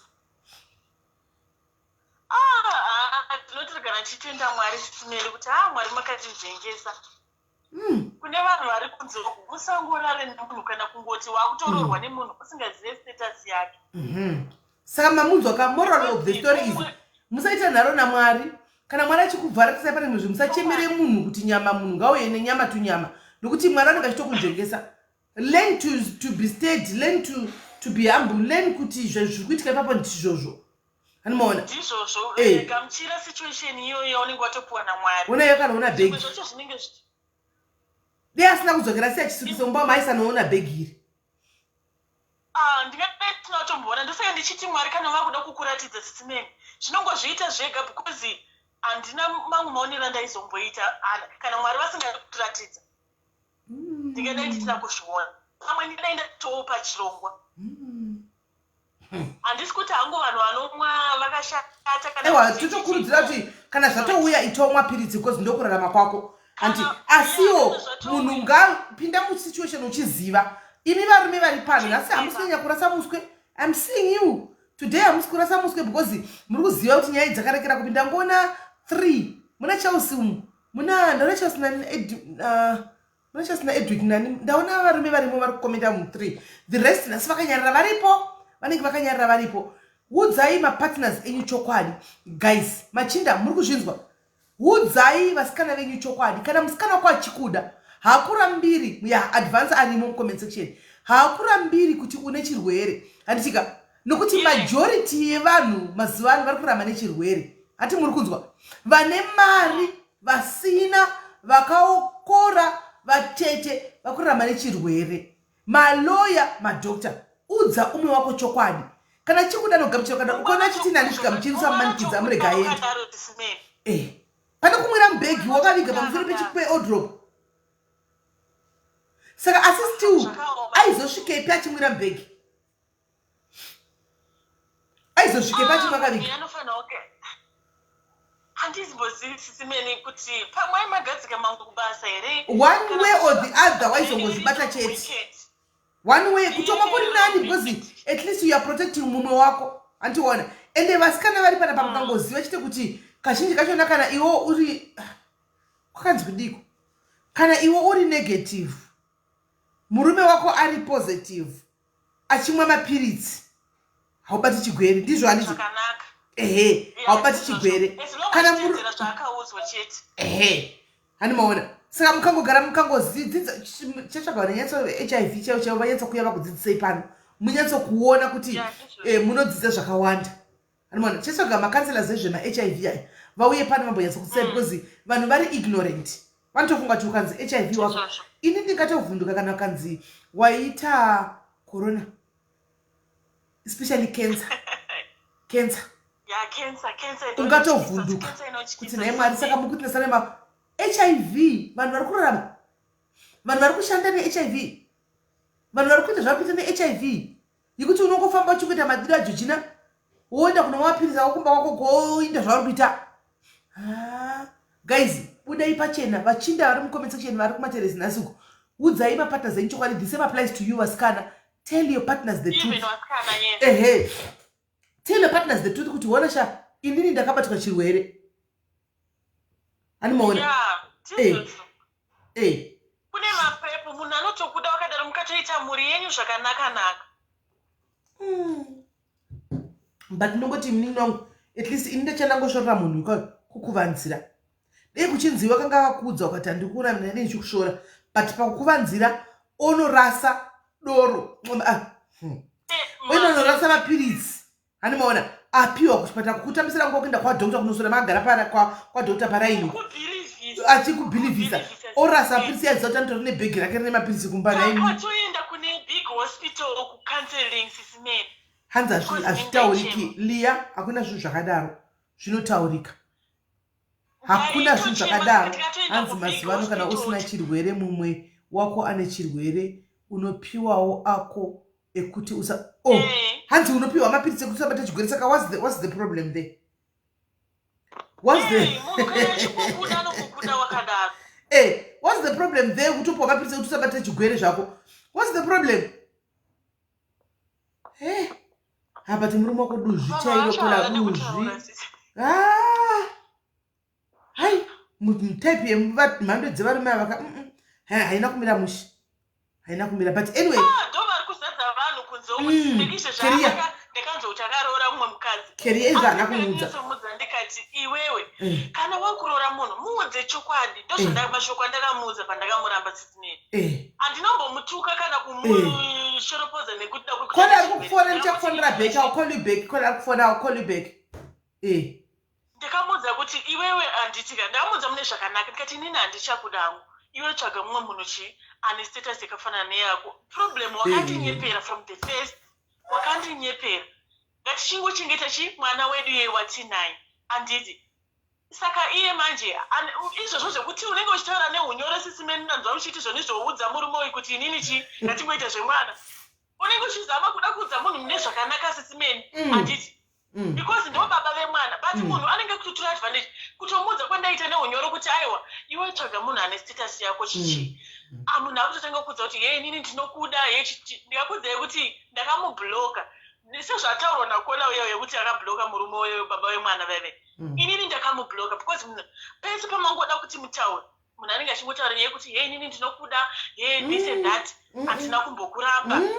Muri kuona? Azviti. Move on, Call. Azviite. Apa iri anenge asingatobvume kuita move on. Kuvuramba varume vanoramba kuramba. Move on atakarora. Variko varume vanoramba kuramba. Hanti yakarore. Saka akaita move on ka. Zvine zvakaita move on. Ndakanzoti akaroora but bamunini vacho vaitotaura kuti zvoni zvanzi mukadzi wacho akambondifonera akandibvunza kuti nhai chokwadi here kuti mukoma wenyu anomwa mapiritsi ari pachirwere. Akawanewe. Ndikati which means kuti ndiwo kamudza. Ndinombomudza. Andinombomudza sisimeni. Anditotaura nawe. Ukasenda message iwe. Sisimeni anditovazivi. Ndiri kuti aroora ndinotonzwa nemunin'ina wake ndio ndotaura naye kana ndichida zvinhu zvemwana kana ndichine zvandinoda kutaura panyaya yemwana ndinotaura nabamunini wacho because iye anga asingabvumi kuramba. Saka pane munhu akamurumira. Handina pane munhu akamudza because vanongogara kwataigara sisimeni ndokwavanongogara. Saka akaudza vanhu vekumaarea. Apa akaroora shamwari yemukadzi wemunin'ina wake. Aivarume ndovashavira mupanda ini guys. Varume ndovashavira mupanda ini. Guys. Ina handina kumbobvira ndamudza ina handimbofa ndakaudza munhu zvakadaro sisimeni. Munhu kana achuzowo because munhu ndaitomuziva sisimeni munhu wakaroora. Bamunini vanondiudza zvese kuti zvinezvi wakaroora nhingi and stuff. Munhu ndinotomuziva taitopinda chechi tese. Munoona saka kana akatochiwa achingoti munhu achibva iyo ngowira usina kunzwa kuti chaita kuti vanhu vapesana nechii pachako inini handinei nazvo. Right. Thank you very much munin'ina. This is a very big lesson. Thank you very much. Kune vanzwa waita basa kushaya nchairman nyaya yako manangu. Thank you very much. Wakati move on. Wakati move on. Ndakaita move on kare sisimeni. Good. Move on. Move on. Sambomira move. We move. Handina kutsamwira kana kuita sendakatomuregerera but zvokuti ndidzoke naye kwete. Alright. Kola, thank you very much. Ngatinzwe vamwe. Zvakaoma. Ndoda kufonera umwe wachifona. Alright. Kola, hello. Hello, kuri SIS-MELLY. Ndiri right, muri sei? Ndiri right. Inini hangu kani ndoda kutaura yakola. Yambotaurwa yakola anozviti akaroorwa ari pamurume asina kubvisirwa chichi. Wemasvingo. Ewe masingo. Ndinoda kuudza kola kuti kuchaya mapoto. Saka usati wakaroorwa kuchaya mapoto ngangotoita move on. Kana usina chaukabvisirwa kana sendi. Usati uri pamurume plus vanasisika hati vanin'ina vangu musafadza munhurume nemusoro. Yes, ndo mashoko angu hatikuda zvangu kunyanya kugarisa. Alright, thank you very much. Hanzi nakola musavaning'ina kana kuti madzikoma musafadza varume nekuburitsa musoro wemunhu. Anomaona kuti ndikubata murume ndikumutrepa nemimba. Anomaona ndo zvari kusava kutaura kola. Alright. Ngaitinzwe vamwe.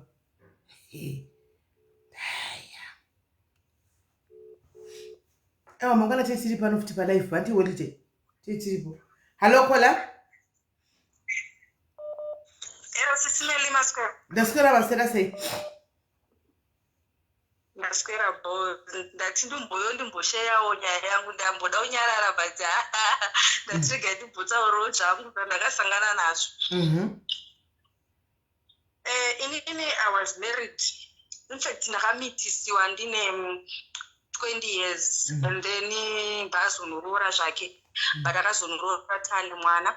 So for our first 3 years in marriage zvinhu zvaive zviri right handiti tichidanana tichiwirirana but then even pandakaroorwa murume wangu munhu aida zvemagirlfriends ndakabata vasikana vakawanda vamwe vachindifonera he murume wangu but inini I choose to ignore ndakangoti ndanga ari murume ari pakutsvaka handiti maona saka aenda kunoroora tadzoka zvinhu zvakufaya gore rechi3 murume ndopa akarura SIS MELLY akabva anonyenga musikana wemuraini anyenga musikana wemuraini aimuudza zvese hapana achanga asingamuudzi mai vake vakadai iye wacho akadai aitaura zvese madeep secrets chese chaaiziva so robva vadanana nemusikana saka ndakambotanga ndichirwadziwa and by then pane nhumbi yangu ine wemwana wechi2 saka ndakasvika pakurwadziwa nezvekuti raindirese raizviziva kuti uyu musikana wake inini ndisingazvizivi pandakazoita find out ndakarwadziwa SIS MELLY zvokuti ndakanga asasakwanise kudya kana kuita sei apa dumbu riri kukura dumbu riri kukura kudaro ndobva ndasvika pakurwadziwa vandadzokera kumba ndikati arega ndinozvarira kumba otherwise handingambokwanisi kuzvara kunoko ndaenda kumba pandakangonoita mwana ndobva andifonera zvikanzi ndokumbira udzoke ndokudai saka vanhu vakabva vangobhilivha kuti inhumbu yadariso ende inini ndaifungidzira kuti nemusikana wake uya vaita sei varambana SIS MELLY ndakabva kumusha mwana wangu anga ari right uya wananga ndazvara wechi2 uya anga atori bhowa rinomawo akutodzidzira kugara anga ne3 months akutodzidzira kugara ari kudzidzira kugara kudaro patikasvika kunoko mwana 4 months akudzokera kumashure haachakuri mwana 5 months 6 months but shamwari dzangu ndaiwandotamba nemasouth Africans vachinditi iwe vana vanosiyana you can't compare vana 4 months 6 months mwana haasi kugara mwana ane 10 months mwana atowesisisipori atodzokera kuita muchechi handina kurealiza ka ndiri kungoti zvinhu zviri kufamba apa murume atoita wese dzimwe nguva achadzoke kumba SIS MELLY ndakakurwadziwa shamwari yemusikana akuya kuzondudza kuti zvino kuti pawakanzi wakudzoka musikana akandikumbira kuti ndimuperekedze kumaNigerians kun'anga so akaenda kun'anga at all cost kuti atore murume wako apa murume kumba haachede sei haachadzoki mamwe mazuva anouya mamwe mazuva hauyi SIS MELLY mwana atoremara mukunzwa mwana wangu atoremara zvesanazvo mabody parts esanawo but akabva atongoremara zvezvinobewa netsono agone kutaura achagone kuita sei but handina kuzviisa futi musoro kuti zviri kukonzereswa nevanhu 2 ava vari kudana navo murume kwakuzoti mwe musindamuti madii maenda vaenda aifarira zvepostori ndobva ndamuti pamuri kuenda kupostori mumbonobvunzirawo kuti mwana chii SIS MELLY handauza kuti ndazviemera akaenda akanobvunza akadzoka manheru ndikati komanzi kudii kuchechi zvikanzi ndaudzwa kuti iwewe ndiwe muroyi mwana iwewe unochinja kuita nyoka uri kuti nanzva panapa maprofita aya nemasango ava nanabhultikata amen ndakarwadziwa SIS MELLY nanhasi ndinorwadziwa ndinoti ndikazvifunga ndinonzwa pain mumwoyo mangu kurwadziwa ndinonzwa kuda kuchema ndichitotaura dai ndichinzwa kuti dai ndachema ndaridza mhere chema zvakukora chemako chema kutinochema nevanochema ha sunge kuti Mary ndiri kutambura nemwana ndini ndiri kubereka mwana wangu anga asingadye SIS MELLY akatanga kuswerera 250 mils yemukaka ndo yakatanga kuswerera because ndamboendawo kune mamwe maprofita vakanditi munoyamwiwa nezvikwambo ndobva ndatya kupa mwana mushoma mukaka vandamurumura ndobva ndamurumura ndikati ndipe mwana wangu china regai ndimurumure ndamurumura mwana uya wemubhodhoro wachona aiswerera 250 mils anga asinganwe mvura haana chimwe chikafu chaaidya ndakaenda kumadoctors SIS MELLY ndakaenda kumaspecialist name it all ndakanosvika but mwana haana kuita sei haana kupora hakuna kana eni haana chirwere chaakadiagnoswa mwana wangu kuti anodiagnoswa sei iye achiroiwa akanobayiwa kumanigeria uko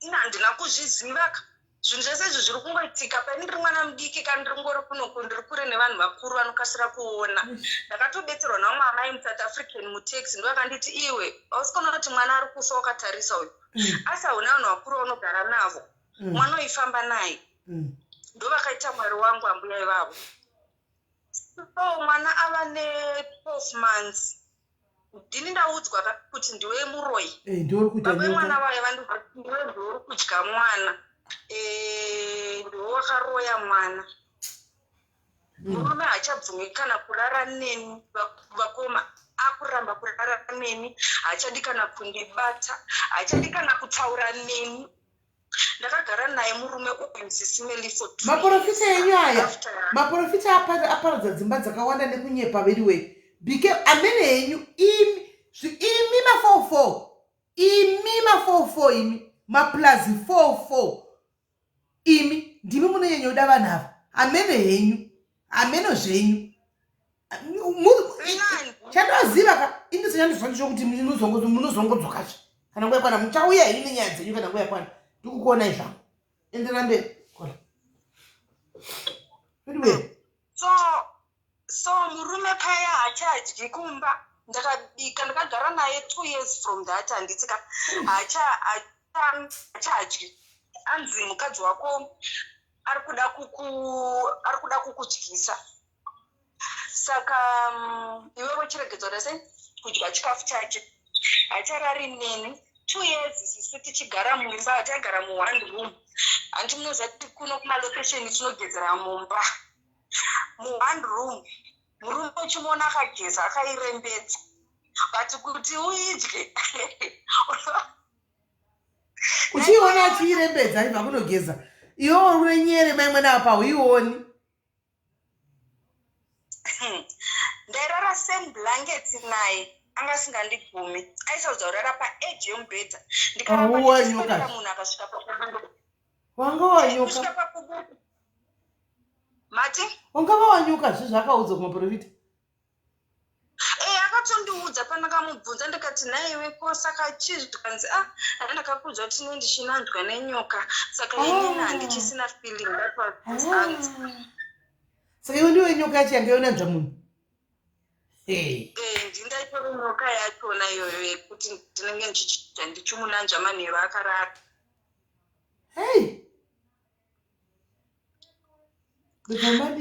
ndagara ndashingirira SIS MELLY mwana aremaraka handina kubasa kwandinokwanisa kuenda apa ndine vana vangu 2 vanga vakasiyana ne2 years kuti nditenda kubasa handina kokusiya mwana kwandamusiya vanhu vairamba kusara naye because anga asingadyeka vanhu havadi kusara nemwana asingadyi vanhu vakati mwana uyu anotifira tiki saka ndandisina kubasa kwandinoenda ndokugara murume kumba izvozvi manje apa anga atowesi kusata sei kusauya chakazondirwadza SIS MELLY chakazonyatsosvika pakundibaya ndechekuti murume uyu haana kuti goodbye akangobuda akazoenda unogara negirlfriend yake andisiya muno muSouth Africa nevana apa mari yangu andidira mari yangu yebusiness randaiita because ndaita zvekutengesa apa mari yaenda nayo yatanga tasevha tese achindinyepera kuti baby totenga imba ngatitenge imba. It was a lot of money akaenda nayo akandisiya sina kana anything. Ndakatanga kudya zvinhu zvemumabhizinesi sinaenda kunogara panotengeswa madomasi paipai. Ndokumbira madomasi avanenge vachikanda mubhini aya akaora akatsemuka akaita seaya. Ndovakumbira ndonobikira vana sadza nesupu yemadomasi wayo todya nevana. I suffered because of that man. Ndakasvika pakuti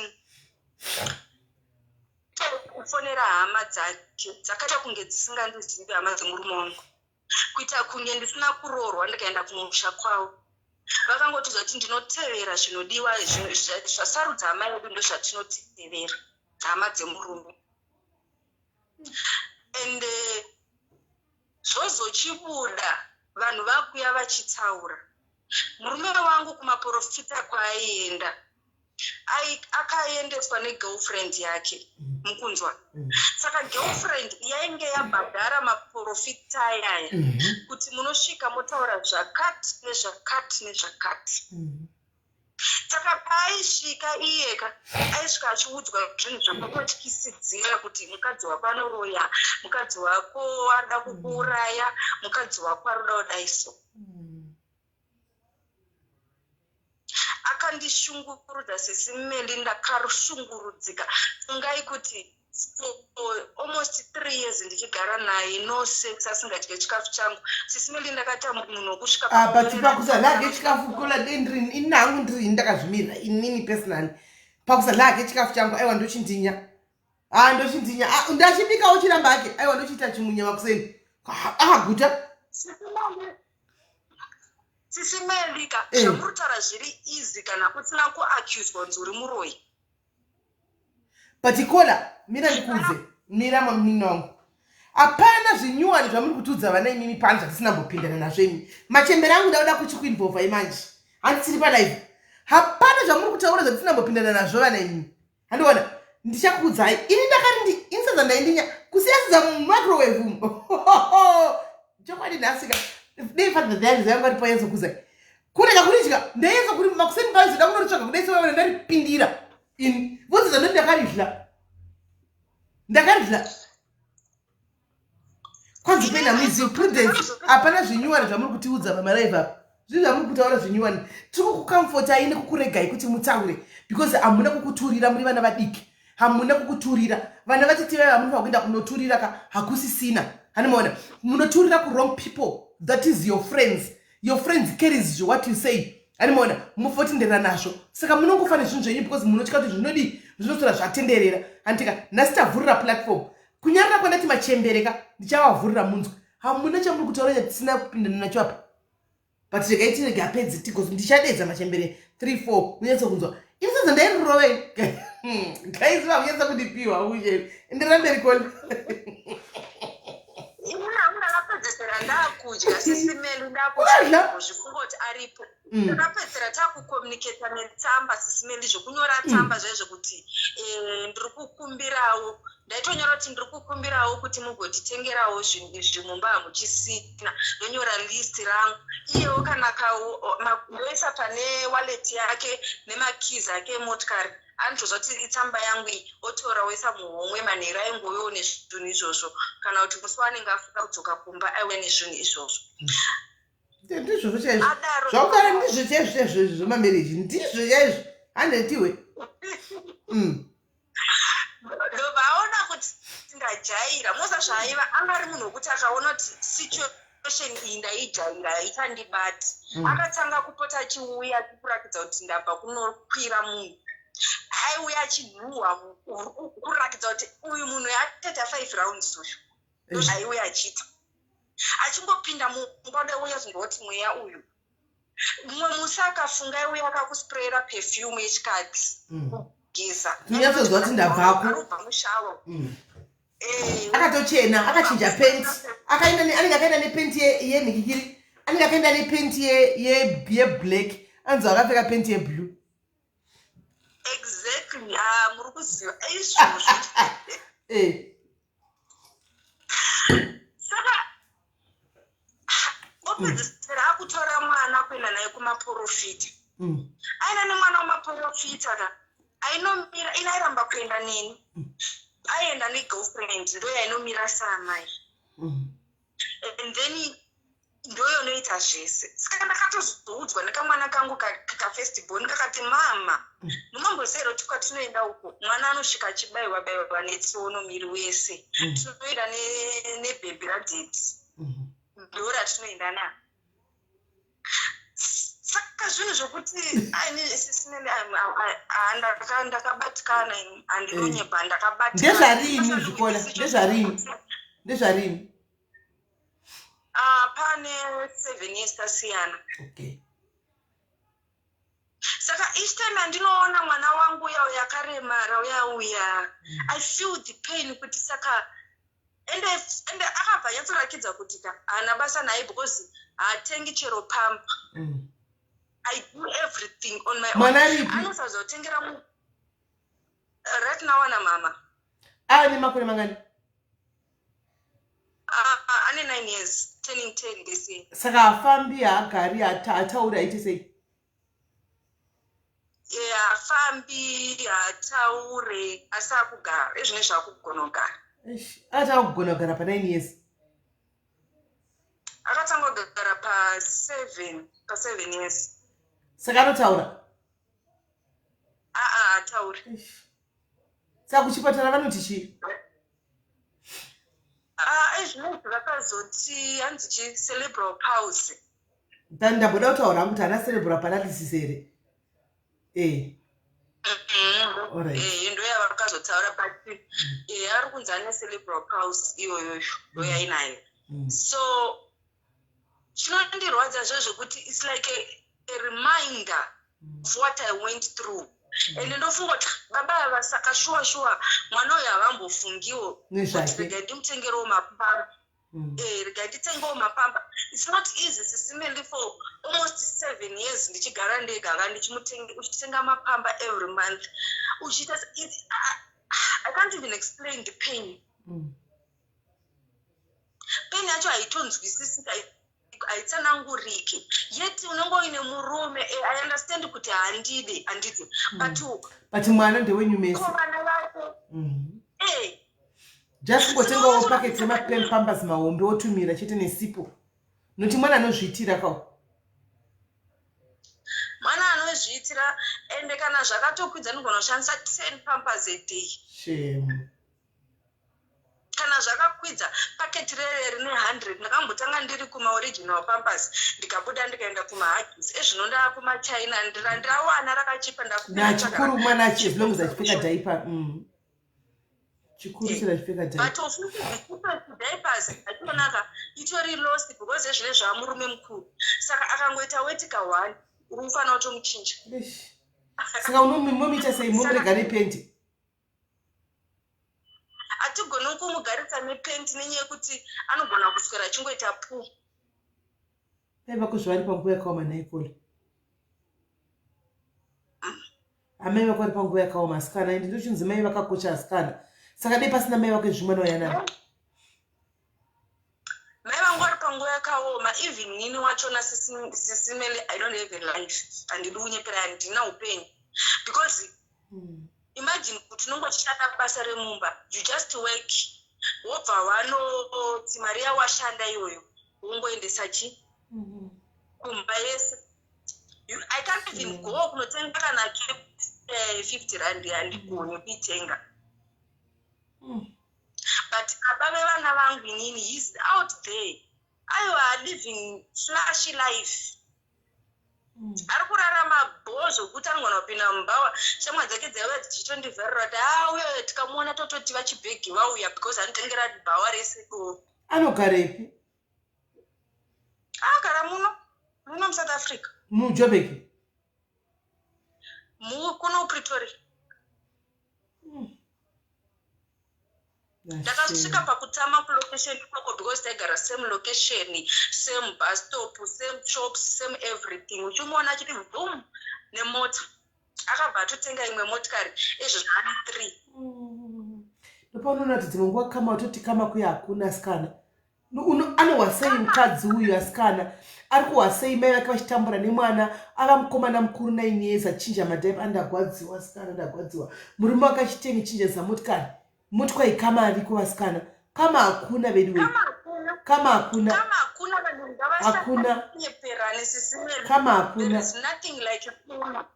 ndakanamata sisi ndikati Mwari paradzai henyu ndingoziva kuti irombe murume uyu haana mari dei Mwari vangomutora murume uyu dei angofa hake neiwe ugona umboti namba dzati mufonera kuti Mwari vamutore kungomufonera kuti Mwari dzadzi kuti ndingotaura kuti Mwari dei akuurayai dei Mwari akutorai manonoka kutogwa sei kwanzvadzi dei mangoita accident mafa. Ndakamusendera message in fact December kwakuya kumba mai mwana akasvika akasipela mwana mukuru mudiki uyu munoziva adika mwana karemara asi kudaka mwana karemara anodakarira itushu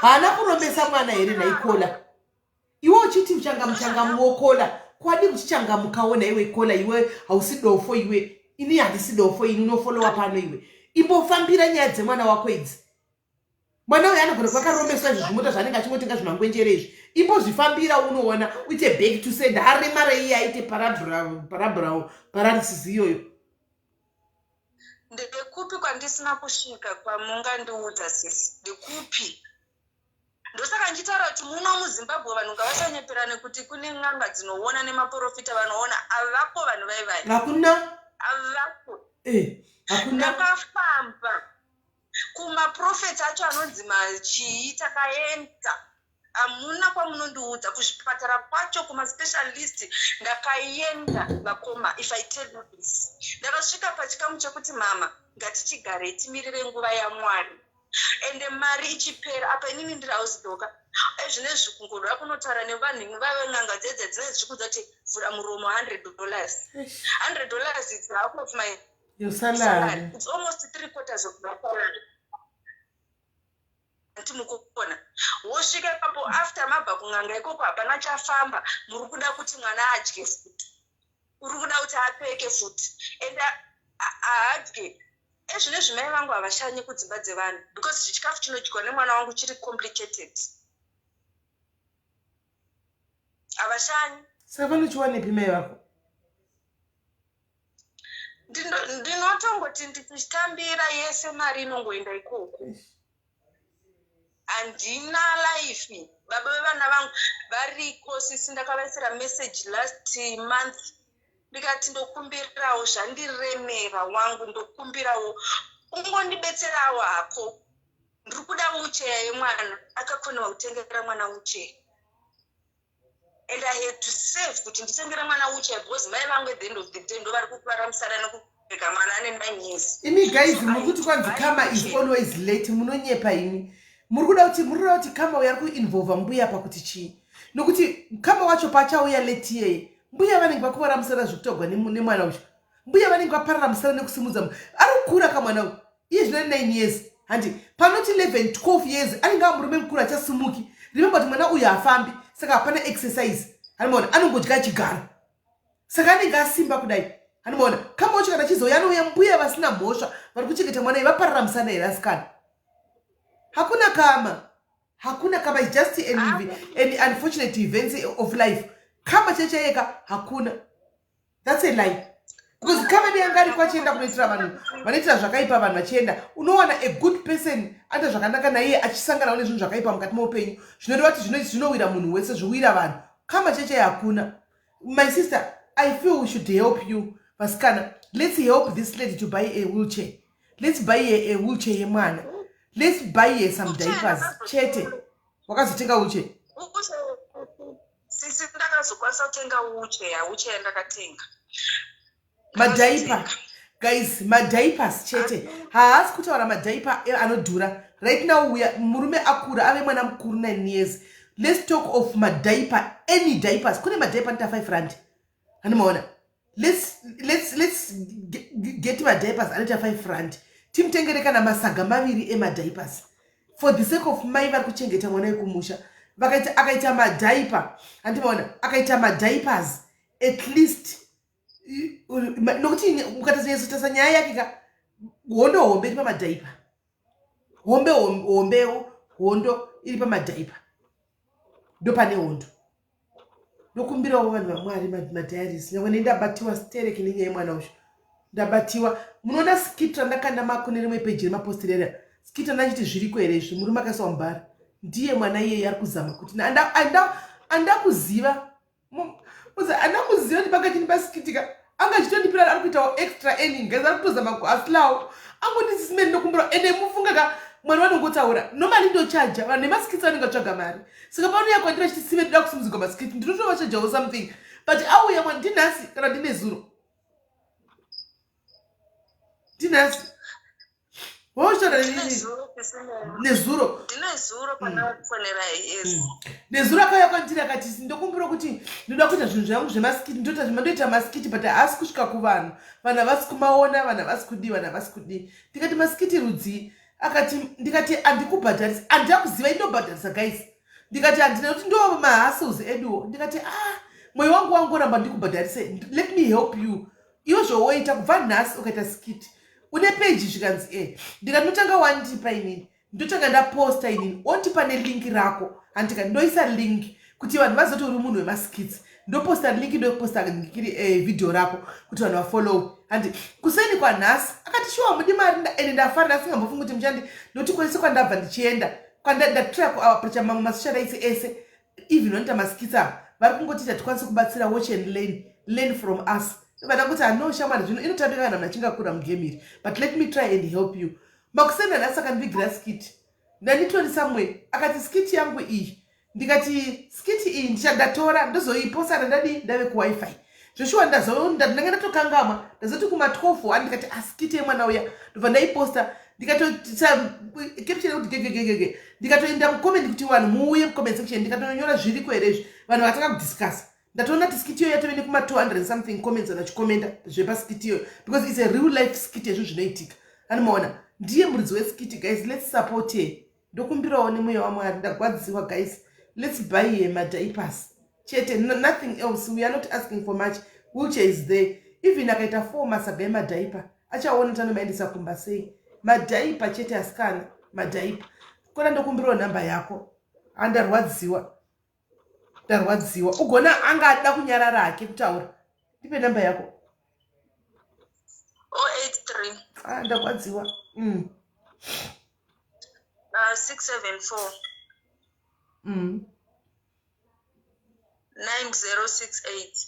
9068 zita nonyora kuti okay nedp ndangonyora zita repafacebook rake iroro remaskits munozomufollowawo guys aite extra earnings to number yake iyi how to send money I don't know iri kupeji remapost morphine you have to go and follow tine peji iri peji ramirira malive chete ndere malives chete hakuna post inoiswa pano all the posts anoenda kupeji redu remapost kuseruko ndokune peji remapost antika so guys ndokumbirawo musikana wendi house girl mamudza chiti ndichihora ndamari andosara naendesa kumba let's help he kuti achitikwanisa kuti atenge madhaipa kuti munotumira sei mari handizivi guys namba ndaisa apo unoda ngochingomubata how will I send you money inini nichamutengerawo madhaipa ndichanoona pane pandakamboona madhaipa achitengeswa saga kujobek uko I'll go and find out kuti saga iri rinoita mari I just saw them ndichipfuura hangu kuti panotengeswa madhaipa ari masaga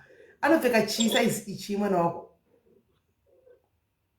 ndomutengera malarge shame right inini ndichatenga ndakazvimirira andikana kuti tongoti South African group redu South African group uko guys we don't need much 10 rand it's okay per person anyway 20 rand per person is fine ku SA group 20 rand per person it's fine then totenga madhaipa vanoda kumubatawo vari kure anditika namba ndaisa just bless her but I would appreciate guys tengai ari madhaipa mumutumire don't give her money kana wazoda kumupa mari mupewo semunhu anoziva yake nhamo yake because I can see kuti anoziva mwari pana patawanzokudza tenga zvinhu but anyway case uyu is totally different anditika it's totally different ngatimupei vanoda kumupa mari send it to her vanoda kumutenga madhaipa because ndakufungira mbuya vari kumushararaya musana unodambuka ka nekutakura murume mukuru vachimedza kutoilet every day animona musana unodambuka can't record plus 27 plus 2783 munobvisa 0 okutanga hanzi food anodya yakaidii zvinezvi tinongobika izvozvo zvatinodya but tinongozviita kuti zvi-overcook like mavheji totomakwatisa kuti everything because I can't afford chikafu chaanonge achifanira kunge achidya. Ndarwadziwa. Anodya zvavanodya nembe zvinenge zviripo but vanomeka sure kuti zvanyanya kuibva kuti zvati bhadha kuti zvisari zviri green kuti zvisanogara mudumbu zvikwanise kugaika. No, wheelchair yakatengwa chikotosa. So wheelchair ipapo wheelchair you can buy them whatever that you want to buy her, or you can give her that cash so that atenge zvi. Kana atengawo zvinhu iye achazokutaura kuti ndozvandatengawo izvi ndakuindisa kumusha otaridza. Watiri kuPretoria ndaida mbosangana newe ndimbokupa hagi. Ndaida mbokusangana newe ndimbokutengera box repizza nokuti haisi kuti haungawani mari yekutenga pizza iwe. Mari yako yese inongoenda kumusha. Mari yako yese inongoenda kumusha. Ndikatotengerwa nevanhu handida hangu kunyamba. You know, I usually don't want to talk about it because it's pain every day. I feel this pain.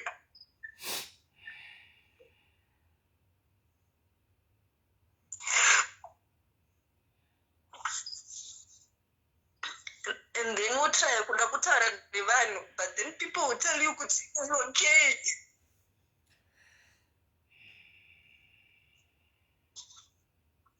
It's okay, my sister. All is well. It's fine. All is well. Guys, there is a number. Barku Pretoria, please. Ndokumbira Pretoria people. Can you please go and check on her? Just go and check on her. Just help her. Pamuno kwanisa. Mbatsireo pamuno kwanisa, guys. Just go and check on her. Mubatsireo pamuno kwanisa.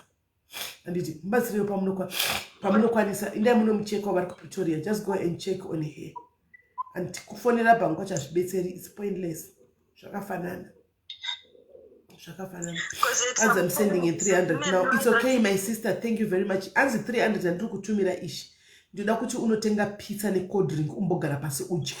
Wazvinzwa? The 300 that is being sent to your phone right now, it's a holiday. Mangwana, if you are going to order, please order it online. Just eat it, urikumba. And eat it, urikumba. Alright, thank you so much. Because sometimes I don't want to talk about it. Because or something, but normally I just want to talk. Because people they judge me. Zakambotara nomwe munhu akandiudza kuti wakatry kubvisa waida kuti abortion. How can I Mother ndakapedzera ndashaudza kuti unopindura munhu kuti kudini kana munhu achikudza kuti it's because wakatry kuita abortion. And no, it's fine. Look, people always talk. We are people, we are human beings, and it's in our DNA nature to say anything. Don't worry about people. The most important thing is unaye mwana wako asvika pa 9 years uchichengeta chiri chirema chakadaro. Vazhinji havazvikwanisi vanotiza vana vanodhamba. Ona murume akatiza mwana. Antowana akatiza mwana. Saka iwewe wakagona ndepanoda ngokutenda taona kurasa chirema chako wakachengeta mwana karemara uyu kana mai vako havana kuramba dei vangu vari vamwe mai vaitaura kuti aiwa handizvikwanisi but mai vako nemwoyo wekubereka vakatora mwana uyu vakati ndipei ndichengete iwe chienda kubasa zvishoma izvo tikwanisa kuchengeta mwana. Saka Mwari ngavaramba chikukuita zvakanaka. Handitika Mwari ngavaramba chikukupa simba. Utipo picture yemwana. Can you please send the picture yemwana ndiposte vanhu vaone munhu vari kubatsira. Ndarwadziwa. Handiritori mune mwe mudhi yangu ndega. Asi ndazorwadziwa guys. Ndatorwadziwa. Normally nyaya idzi dzinoda uri prepared guys. Yandijuma. Inobva yandijuma ndatorwadziwa nezvazvo. Saka wada mubatsira vese guys. Namba ndaisapo. You are free. Handika shabva nepano. You are free to help you. Zvamunoda kana vane madiapers musenderei. Handika vane hembe dzevana vakomana ma9 years musenderei. Animaona vanoda kunomuona kuPretoria kune group rePretoria ririko. Handi vanhu vekuPretoria ndakupai task admin team yekuPretoria ndakupai task iyo endai munoona mukadzi ushu mapictures emwana ndakumbira afa otipa kuti tione chi mapictures emwana. Animaona ndokutumira boss pane video ndakambo but I will send you my pictures because I will send you my pictures. Number dziri pindidzo nyasha musariri namba ndakapina hapo idzo 083 ndakapina hapo idzo. Muningi wangu thank you very much. Mwari vakupe simba. I don't know why zvinhu zvakadai zvichiitika to good people, I don't know, but normally zvinhu zvakadai it happens to good people. And varume ava most of the times they get away with murder. They get away. Ari kutiza ari kudya life izvozvi nyika kuti iyi holiday ari kudya nyika kuti here we are crying for mwana wake. Mwana wake musi wakanga achitundira mwana waye ari pamusoro achinakirwa, akanga achichemerera ari pamusoro achiita mwana ushu, mwana achifarira kuti nhumbu, mwana abuda akaremara murume abvatiza. But Mwari vanoona kona, Mwari havadhakwi. Handikona kuti nini nawo ndadhakwa, but Mwari havana kudhakwa. Mwari vanoona, ende mhinduro yaMwari ichauya hayo, inononoka sichauya. Munamato waitwa nevanhu vese panapa kuti murume uyu hausi munamato uri izo kuti munhu wese ataure pamusoro pezita rako. Zvinhu zvakangooma zvichamuwanawo. Tingati edu kama hakuna, asi zvichamuwanawo nokuti zvandirwadza, ndarwadziwa. Zvinoitika kuna namadhumbe, munhu ari kushanda nemaoko ake. Munhu ari kushanda nemaoko ake kuti akwanise kuraramisa mwana akaremara, mwana wake akaremara ari kumusha. Mai vamwe ngati vakati handizvikwanisi, but mai vakatoravo vakati Winds ndo vari kusafa nemwana kuti akwanise kutumira mapamba. Hapana extra yavanodya mai ava, nokuti mari yamadhumbe munoiziva guys, mari vasikana nebasa munoiziva. Havana extra yavanodya mai ava, mari inongoti ikasvika vanongotenga mapambazi emwana. Handi kana pakasarawo extra maybe kutenga upfu nemafuta chete, hapana chinombodya chinoshamsira. But mwana wemuzukuru wavo ko voita sei? Voita sei? Mwari havadzakwe. Ungangozati mwana wamublack label. Nandisingazivi kuti dhaipa rinowachwa. Ini ndakasvika mai vangu vachiwacha vakati ndoita sei mwanangu, because sometimes mari yacho vanonge vatumira vanonge vachida kudya ende madhaipa haizokwani, kumba madhaipers ari kudhura, because sometimes ndinotoona kuti nditenge 1 dhaipa ndise pabhazi hazvibatsiri, zvinenge zvitori too expensive. Saka ndovatumira mari, vanowacha madhaipers. Ndinosingazivi kuti wakamboita video yemwana papeji pako? Ndakamboisa. Pane munhu ari kuti kuenda bva kupeji kwako kuti ndanofollowa ndikuona video yemwana. Chiriko. Shame guys, let's go and follow here. Let's support him. Ngatite kuti asimuke mumaskits ake so that awane extra income. The more yanosimuka, the more she's going to do adverts. Facebook haimubhadhari, but YouTube channel ichamubhadhari. And maona YouTube channel will pay here. Iyo Facebook, if she's lucky enough, Mwari vakapindira anogona kubhadhara. Rinonzi Lady C. Nyams ndizvo. Lady P. Don't start a page like. Let's go and support her guys. Ngatite kuti nase asimuke anzokamba na SM. Ngatite kuti nase asimuke ari mu 5000 followers anti kana zvaigona nasi guys, ngatite tiwedzere manumbers iwaye arare kana ari mu 8000 chaimo nasi chai. Anzi ndasenda SIS MELLY waikoti WhatsApp tasa phone yako, anzi pane mari yasendwa ipapo. Mari iyoyo anzi mangwana buy yourself a box of pizza. Unyasotenga kanzi triple chicken decker. Wanzwa uorder chindoda triple chicken decker entertainer, unyatsogara pasi utandarire kudai wotenga ne 2 liter yako unyatsodya. Antika then the rest mari yemadhaipa inouya. Antika watoudzwa nemwedzi kunzi tenga drink ne pizza, saka do that.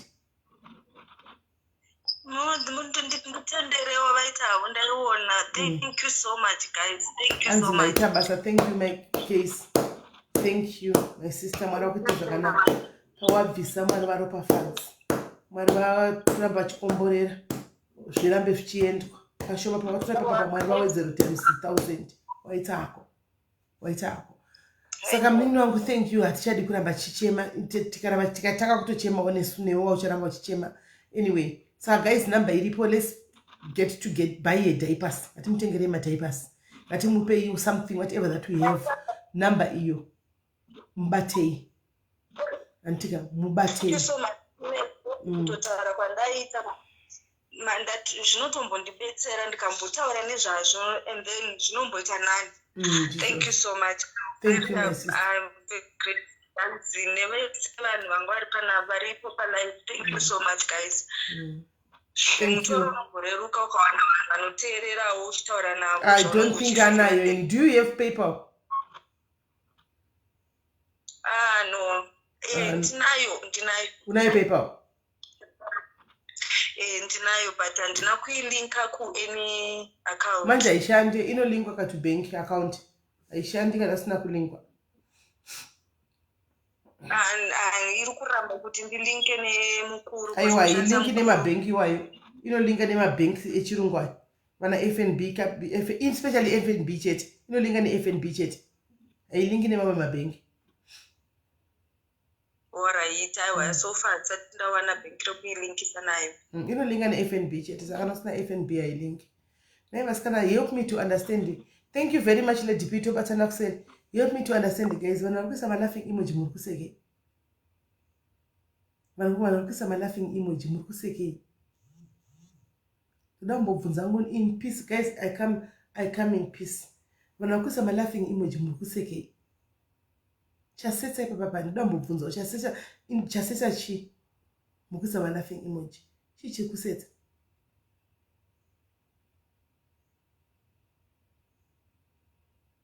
Nemi ndina kuisa laughing emoji. Admin team ndokumbira mundi blockera muna kuisa laughing emoji. I don't think this is a laughing matter. This is not a laughing matter. This is not a laughing matter. Inyaya iri kuchemedza, inyaya iri kurwadza. We are talking of a child here.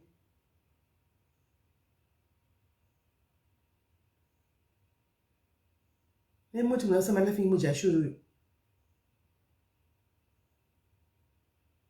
Pamwe ndinohurira chona rakamendera kuNigeria iri kuisa laughing emoji.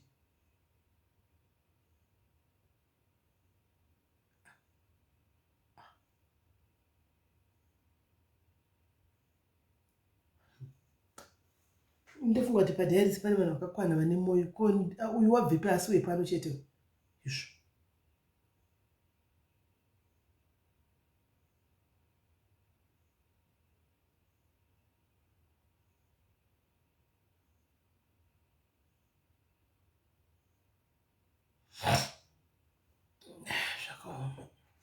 Andagwadziwa guys, I don't think I can continue now. Let's have a part 2 of my 35 and below. Ndosaka ndakudza kuti chi guys. Machembere, what did I say to you? Ndakuti let me talk to her now. Havana imagine kuti mwana ataura nini nhasi cheche achindipa skiti yake. But she never mentioned anything of this sort. Hana. Ango yakati ndokumbira mundika ndiro skiti rangu ndikuzama kusimuka ndakaenda kune masocialize SMA skits. Vakandudza kuti atikwanisi kusimudza, you just watch our skits and learn. Ndosvika zvavasina mbuuna kana skiti yangu ndikati okay it's fine. Let's try. Antimaona. So ndikati no problem, let's try.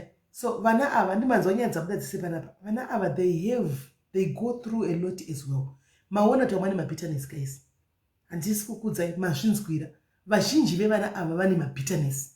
Ezvinhu zviri kuitika pakati poupenyu zvakaitika last year, zvakaitika this year. Hakuna kwekutaura. Havana vekushare naye. They can't go and share to their friends because their friends zvinoenda viral. Anotosunga mangwana tozvona zvatove kumafira kureva. Antimaona. Havana munhu wekutaura naye. Saka mati ndawa nchiti tinofeel like as if we are abandoning these kids. Let's give them a platform. Yekuti vambosununguka. Mavaona kuti vangakasununguka sei? Mavaona kuti vangakasununguka sei? We are going to have a series because andifunga kuti inyaya yekuti inopera one day. Makozi handisina kuritena apa awandisa. Ivana wangu achifona. Handisina kukwanisa kuritena akawandisa. So we are going to have a series again until of this. Or should I say kuti we continue tomorrow? Kuti tokontinya mangwana.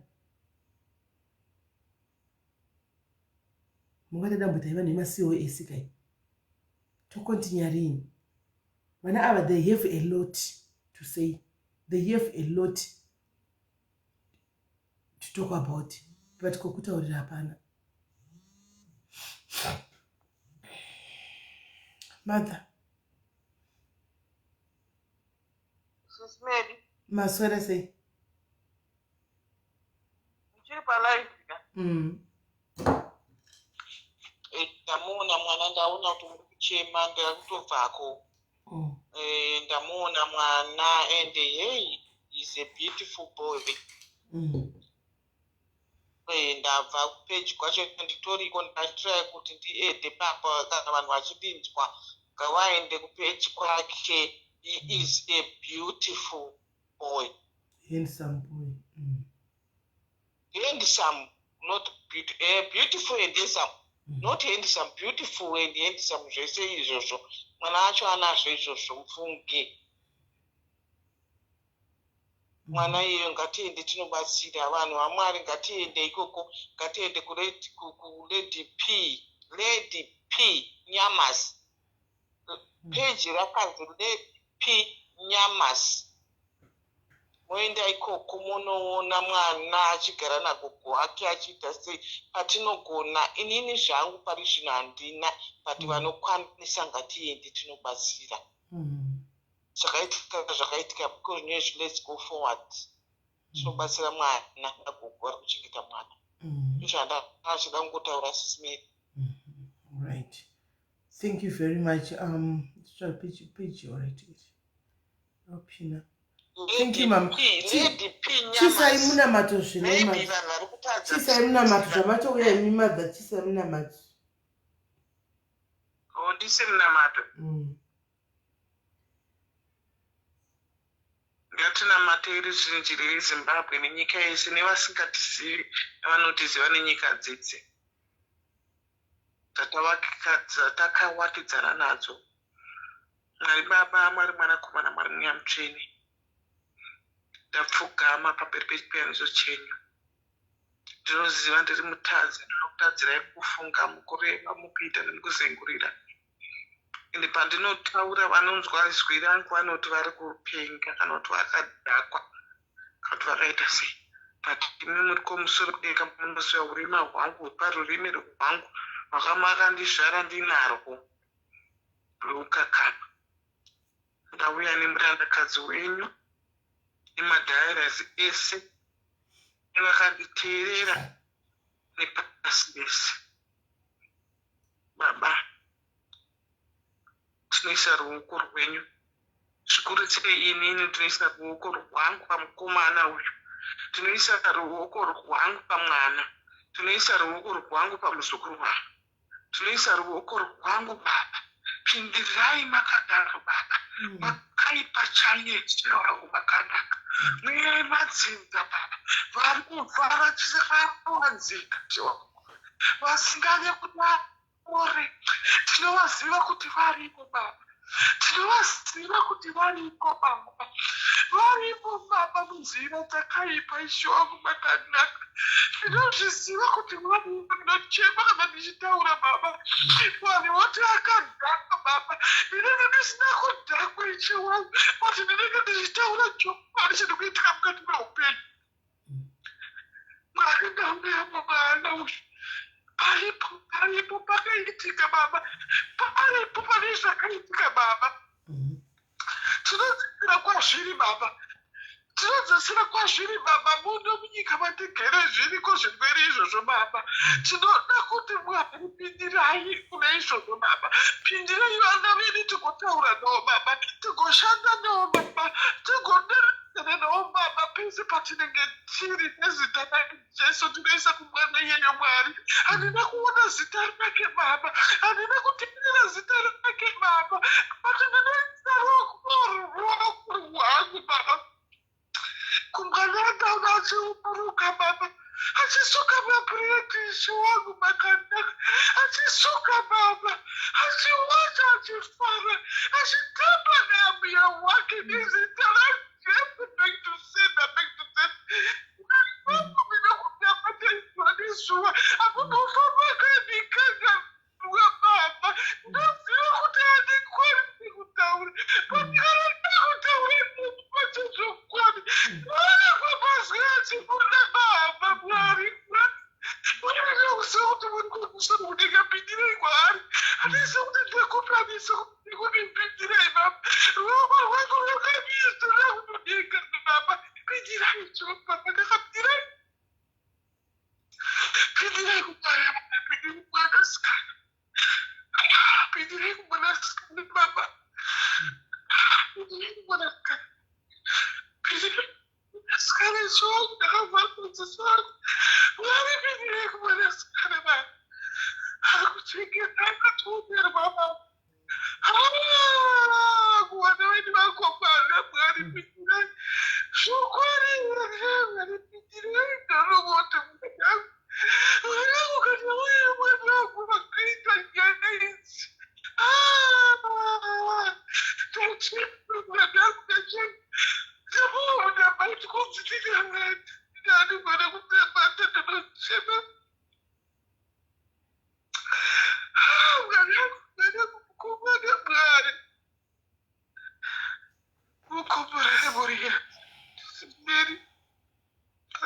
I can't go.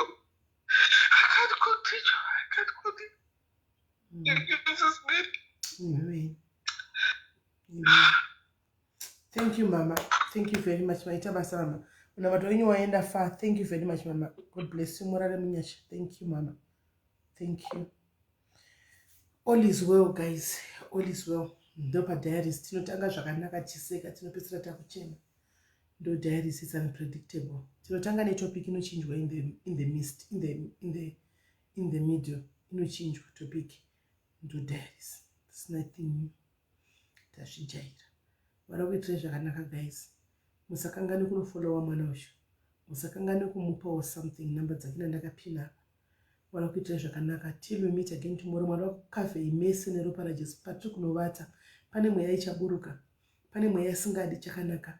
Pane mweya ma spiritual husbands chaiyo that will try to attack you makarara. Kune vakasvinura right now as we are sitting here. Pane vakakutarisa. Vanove vanogona kuve kudzinza rako. Vanogona kuve vasina ukama newe vasingakuzivi. Vanogona kuve mashamwari chaiwo vasiri kutofara neupenyu hwekutamburira hwari kurarama. Vakatomirira kuti 12 dzikachaya ndopanotanga kufamba mweya yakaipa yakawanda. Ndopanotanga kusimudzwa mhepo nevakaipa. Ndopanonamatwa futi nevemachechi. Kana makunovata iko zvino Mwari vakomberedzei mese negore ramweya mutsvene. Vakomberedzei mese nezvunze remoto kuti panouya wakaipa achida kupinda mumba mako kuti arare newe ari mweya iri spiritual husband kana wife. Awane paine mavivi emoto. Awane paine cross, a mark of the beast inenge iri pauri, mark of the blood yekuti paanouya pauri anowana pasingasvikiki. Anowana pasingasvikiriki zvokumhanya nekuti iwe uri werudzi rwemba yekukunda. Iwe uri werudzi rwemba yaDhavhidha. Iwe uri werudzi rwemba yeshumba yerudzi rwaJudha, rudzi rwekukunda. Hakuna mhepo, hakuna chombo chinogadzirwa nemuvengi, hakuna chakaipa, hakuna kana grenade kana bomba rinogadzirwa nemuvengi rinofungwa kubudira pamusoro poupenyu hwako. Vanobvumidza kugadzira yes, vanobvumidza kuita trial pauri yes, but hazvifungwa kuti zvibudirire. Antimuona. So ndinongoti Mwari dei vakuitirai zvakanaka, zvishuwo zvomwoyo yenyu munozvisiva. Zvamuri kuchema nazvo munozvisiva. Zvamune makore muchikumbira munozvisiva. Mwari chaiwo even mai vangu vachina matapa, mai veda. Vane problem vari kutsvaga basa rakapira vari kuUK. Mwari dei mango varangarira futi zvakare kuti muvapewo mugoyo wavo webasa. Vapewo zvakare basa vakwanise kuzviraramira vachichiriritira vasikuru vavo nevana vavo. Nemiwo mese problems enyu, I don't know them, but you know them and God knows them. Keep holding to the hem of his garment. Rambai makabatirira pacross. Hakuna muprofita anogona kuyambutsa. Hakuna ng'anga inogona kuyambutsa. Anogona kuyambutsa chete ndimwari. Musanyeperana, musafambe muchidi muchitambisa mari. Iwewe you are the best prophet of your own life. Yambuko yako chete iri pana Mwari, iri pana Jehovah. And kana muprofita kana ng'anga ichigona kunamatira iwewe kuti uyambuke, that means you can do it. Because munhu akafanana newe, you can do it. Anti mazvona. Saka rambai makamira panzvimbo rambai makabatirira. Mwari havadzakwi, Mwari havarasiki mepa, Mwari havarasiki nzira, Mwari vanoziva. Isu sevanhu tinogumira panzira, tinoita give up, tine patinosvika kugumira kuziva, asi Mwari vanoziva beyond. Zvatiri kutaura pano zvese izvi, musafunga kuti Mwari havana kuteerera, Mwari vanonzwa. In due time, when the time is right, we'll come here and say, guys, you still remember that day tikazodai, Mwari vakazodai, because Mwari vaiziva. I always tell you kuti musatana runa Mwari, guys, because God most of the times he knows ramangwana tisiri kuziva isusu. Kuti mangwana tisikuziva kuti tinonga tiri papi.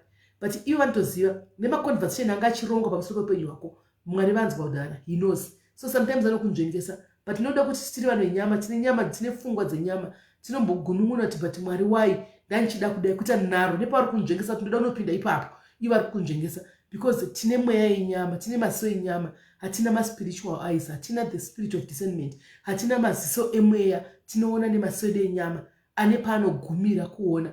Andimaona, tine mweya yedu ine painogumira, andimaona, asi zvaMwari it goes beyond. Andimaona, saka ndingoti Mwari vakuitire zvakanaka, muve nerudo, muve nemweya wokuregerera, muve nemweya wokubvisa bitterness dziri matiri, kufamba takatakura zvigumbu, kufamba takatakura matombo ari kutiremera. Iwe wakatakura dombo rari kufamba naro remera, iwe muridzi waro ndiwo rufamba wakaritakura. Mwari dei vatibasa. It's never easy to forgive somebody, but with God nothing is impossible. We are all sinners. Tese tiri vatadzi, hakuna mndu. That's why I always say kuti, why do we have to judge one another? chiti iwo wakazodai, who is perfect? No one is. No one is perfect. We are all sinners, but we seek to be righteous in front of God. Meaning to say, tichadona tichimuka because tiri muzambiringa. Tichadona along the way, tichatodona, tichamazi mistakes mahombe, tomuka futi, tozama futi, todona futi, tomuka. Ndochi Kristu chacho ndokunamata kwachona. So mara kuita zvakanaka guys, murare munyasha. As much as I wanted to continue, I can't continue. Ndadzamirwa nenyaya ishi. I wanted to continue zvishwa because ndakudza ngati vhiki rino rese baba kwangu ari pastandby. Saka vanogarira kuko kubasa. Zvingo vanotoya pakati pekusiku chaiyo kana kutonoedza. Vogona kutoti vachiuya 2 hours achibva vatofanirwa kunzi kozva, you know, because of a new shaft iri kuvakwa. Saka he is the head of that. Ndo vari kuziva kuti chinomira apa, chinozodai, you know. So mwari vatitse zvakanaka guys. Vese vane vana vari kudzamirwa, vane vana vari kurwara, vane maproblems, mwari vakurangarirei usiku wanhasi. Love you so much guys. You are my family. Ndimi family yangu. Pandinodona ndinotodona mugari makazviziva. I always tell you, musafunga kuti ndiri perfect. Nditori munhu nyama ndakafanana nemi. Andika kungoti mimi munodona zvisingaonekwi nenyika. Munodona kudzimba dzenyu, mochema muri pazvikora munodona zvisingaonekwi. Ini ndinodona zvinooneka because ndiri papublic. But nditori munhu nyama ndichatodona. Animaona, ndimi family yangu, muri papa kutondimutsa, nekundisimudza, nekundidzora. We are not a toxic family. We are not a foul family. We are a loving family. But sometimes tinotogona kutsika konzi vanhu, especially kana pakanzi panyaya yekunzi I'm also a voice of the voiceless. Ndotomirira vaya vanenge vachita tigone kutaura. But in the process unoto-offenda uya ari kutaurwa wacho because anenge asingadi kuti ataurwe. But on the other hand, I have to do what is right for people. Antimaona. So ngatifambei takadaro tichienda. Mwari vakuitirai zvakanaka guys. Till we meet again tomorrow. Love you. Bless you.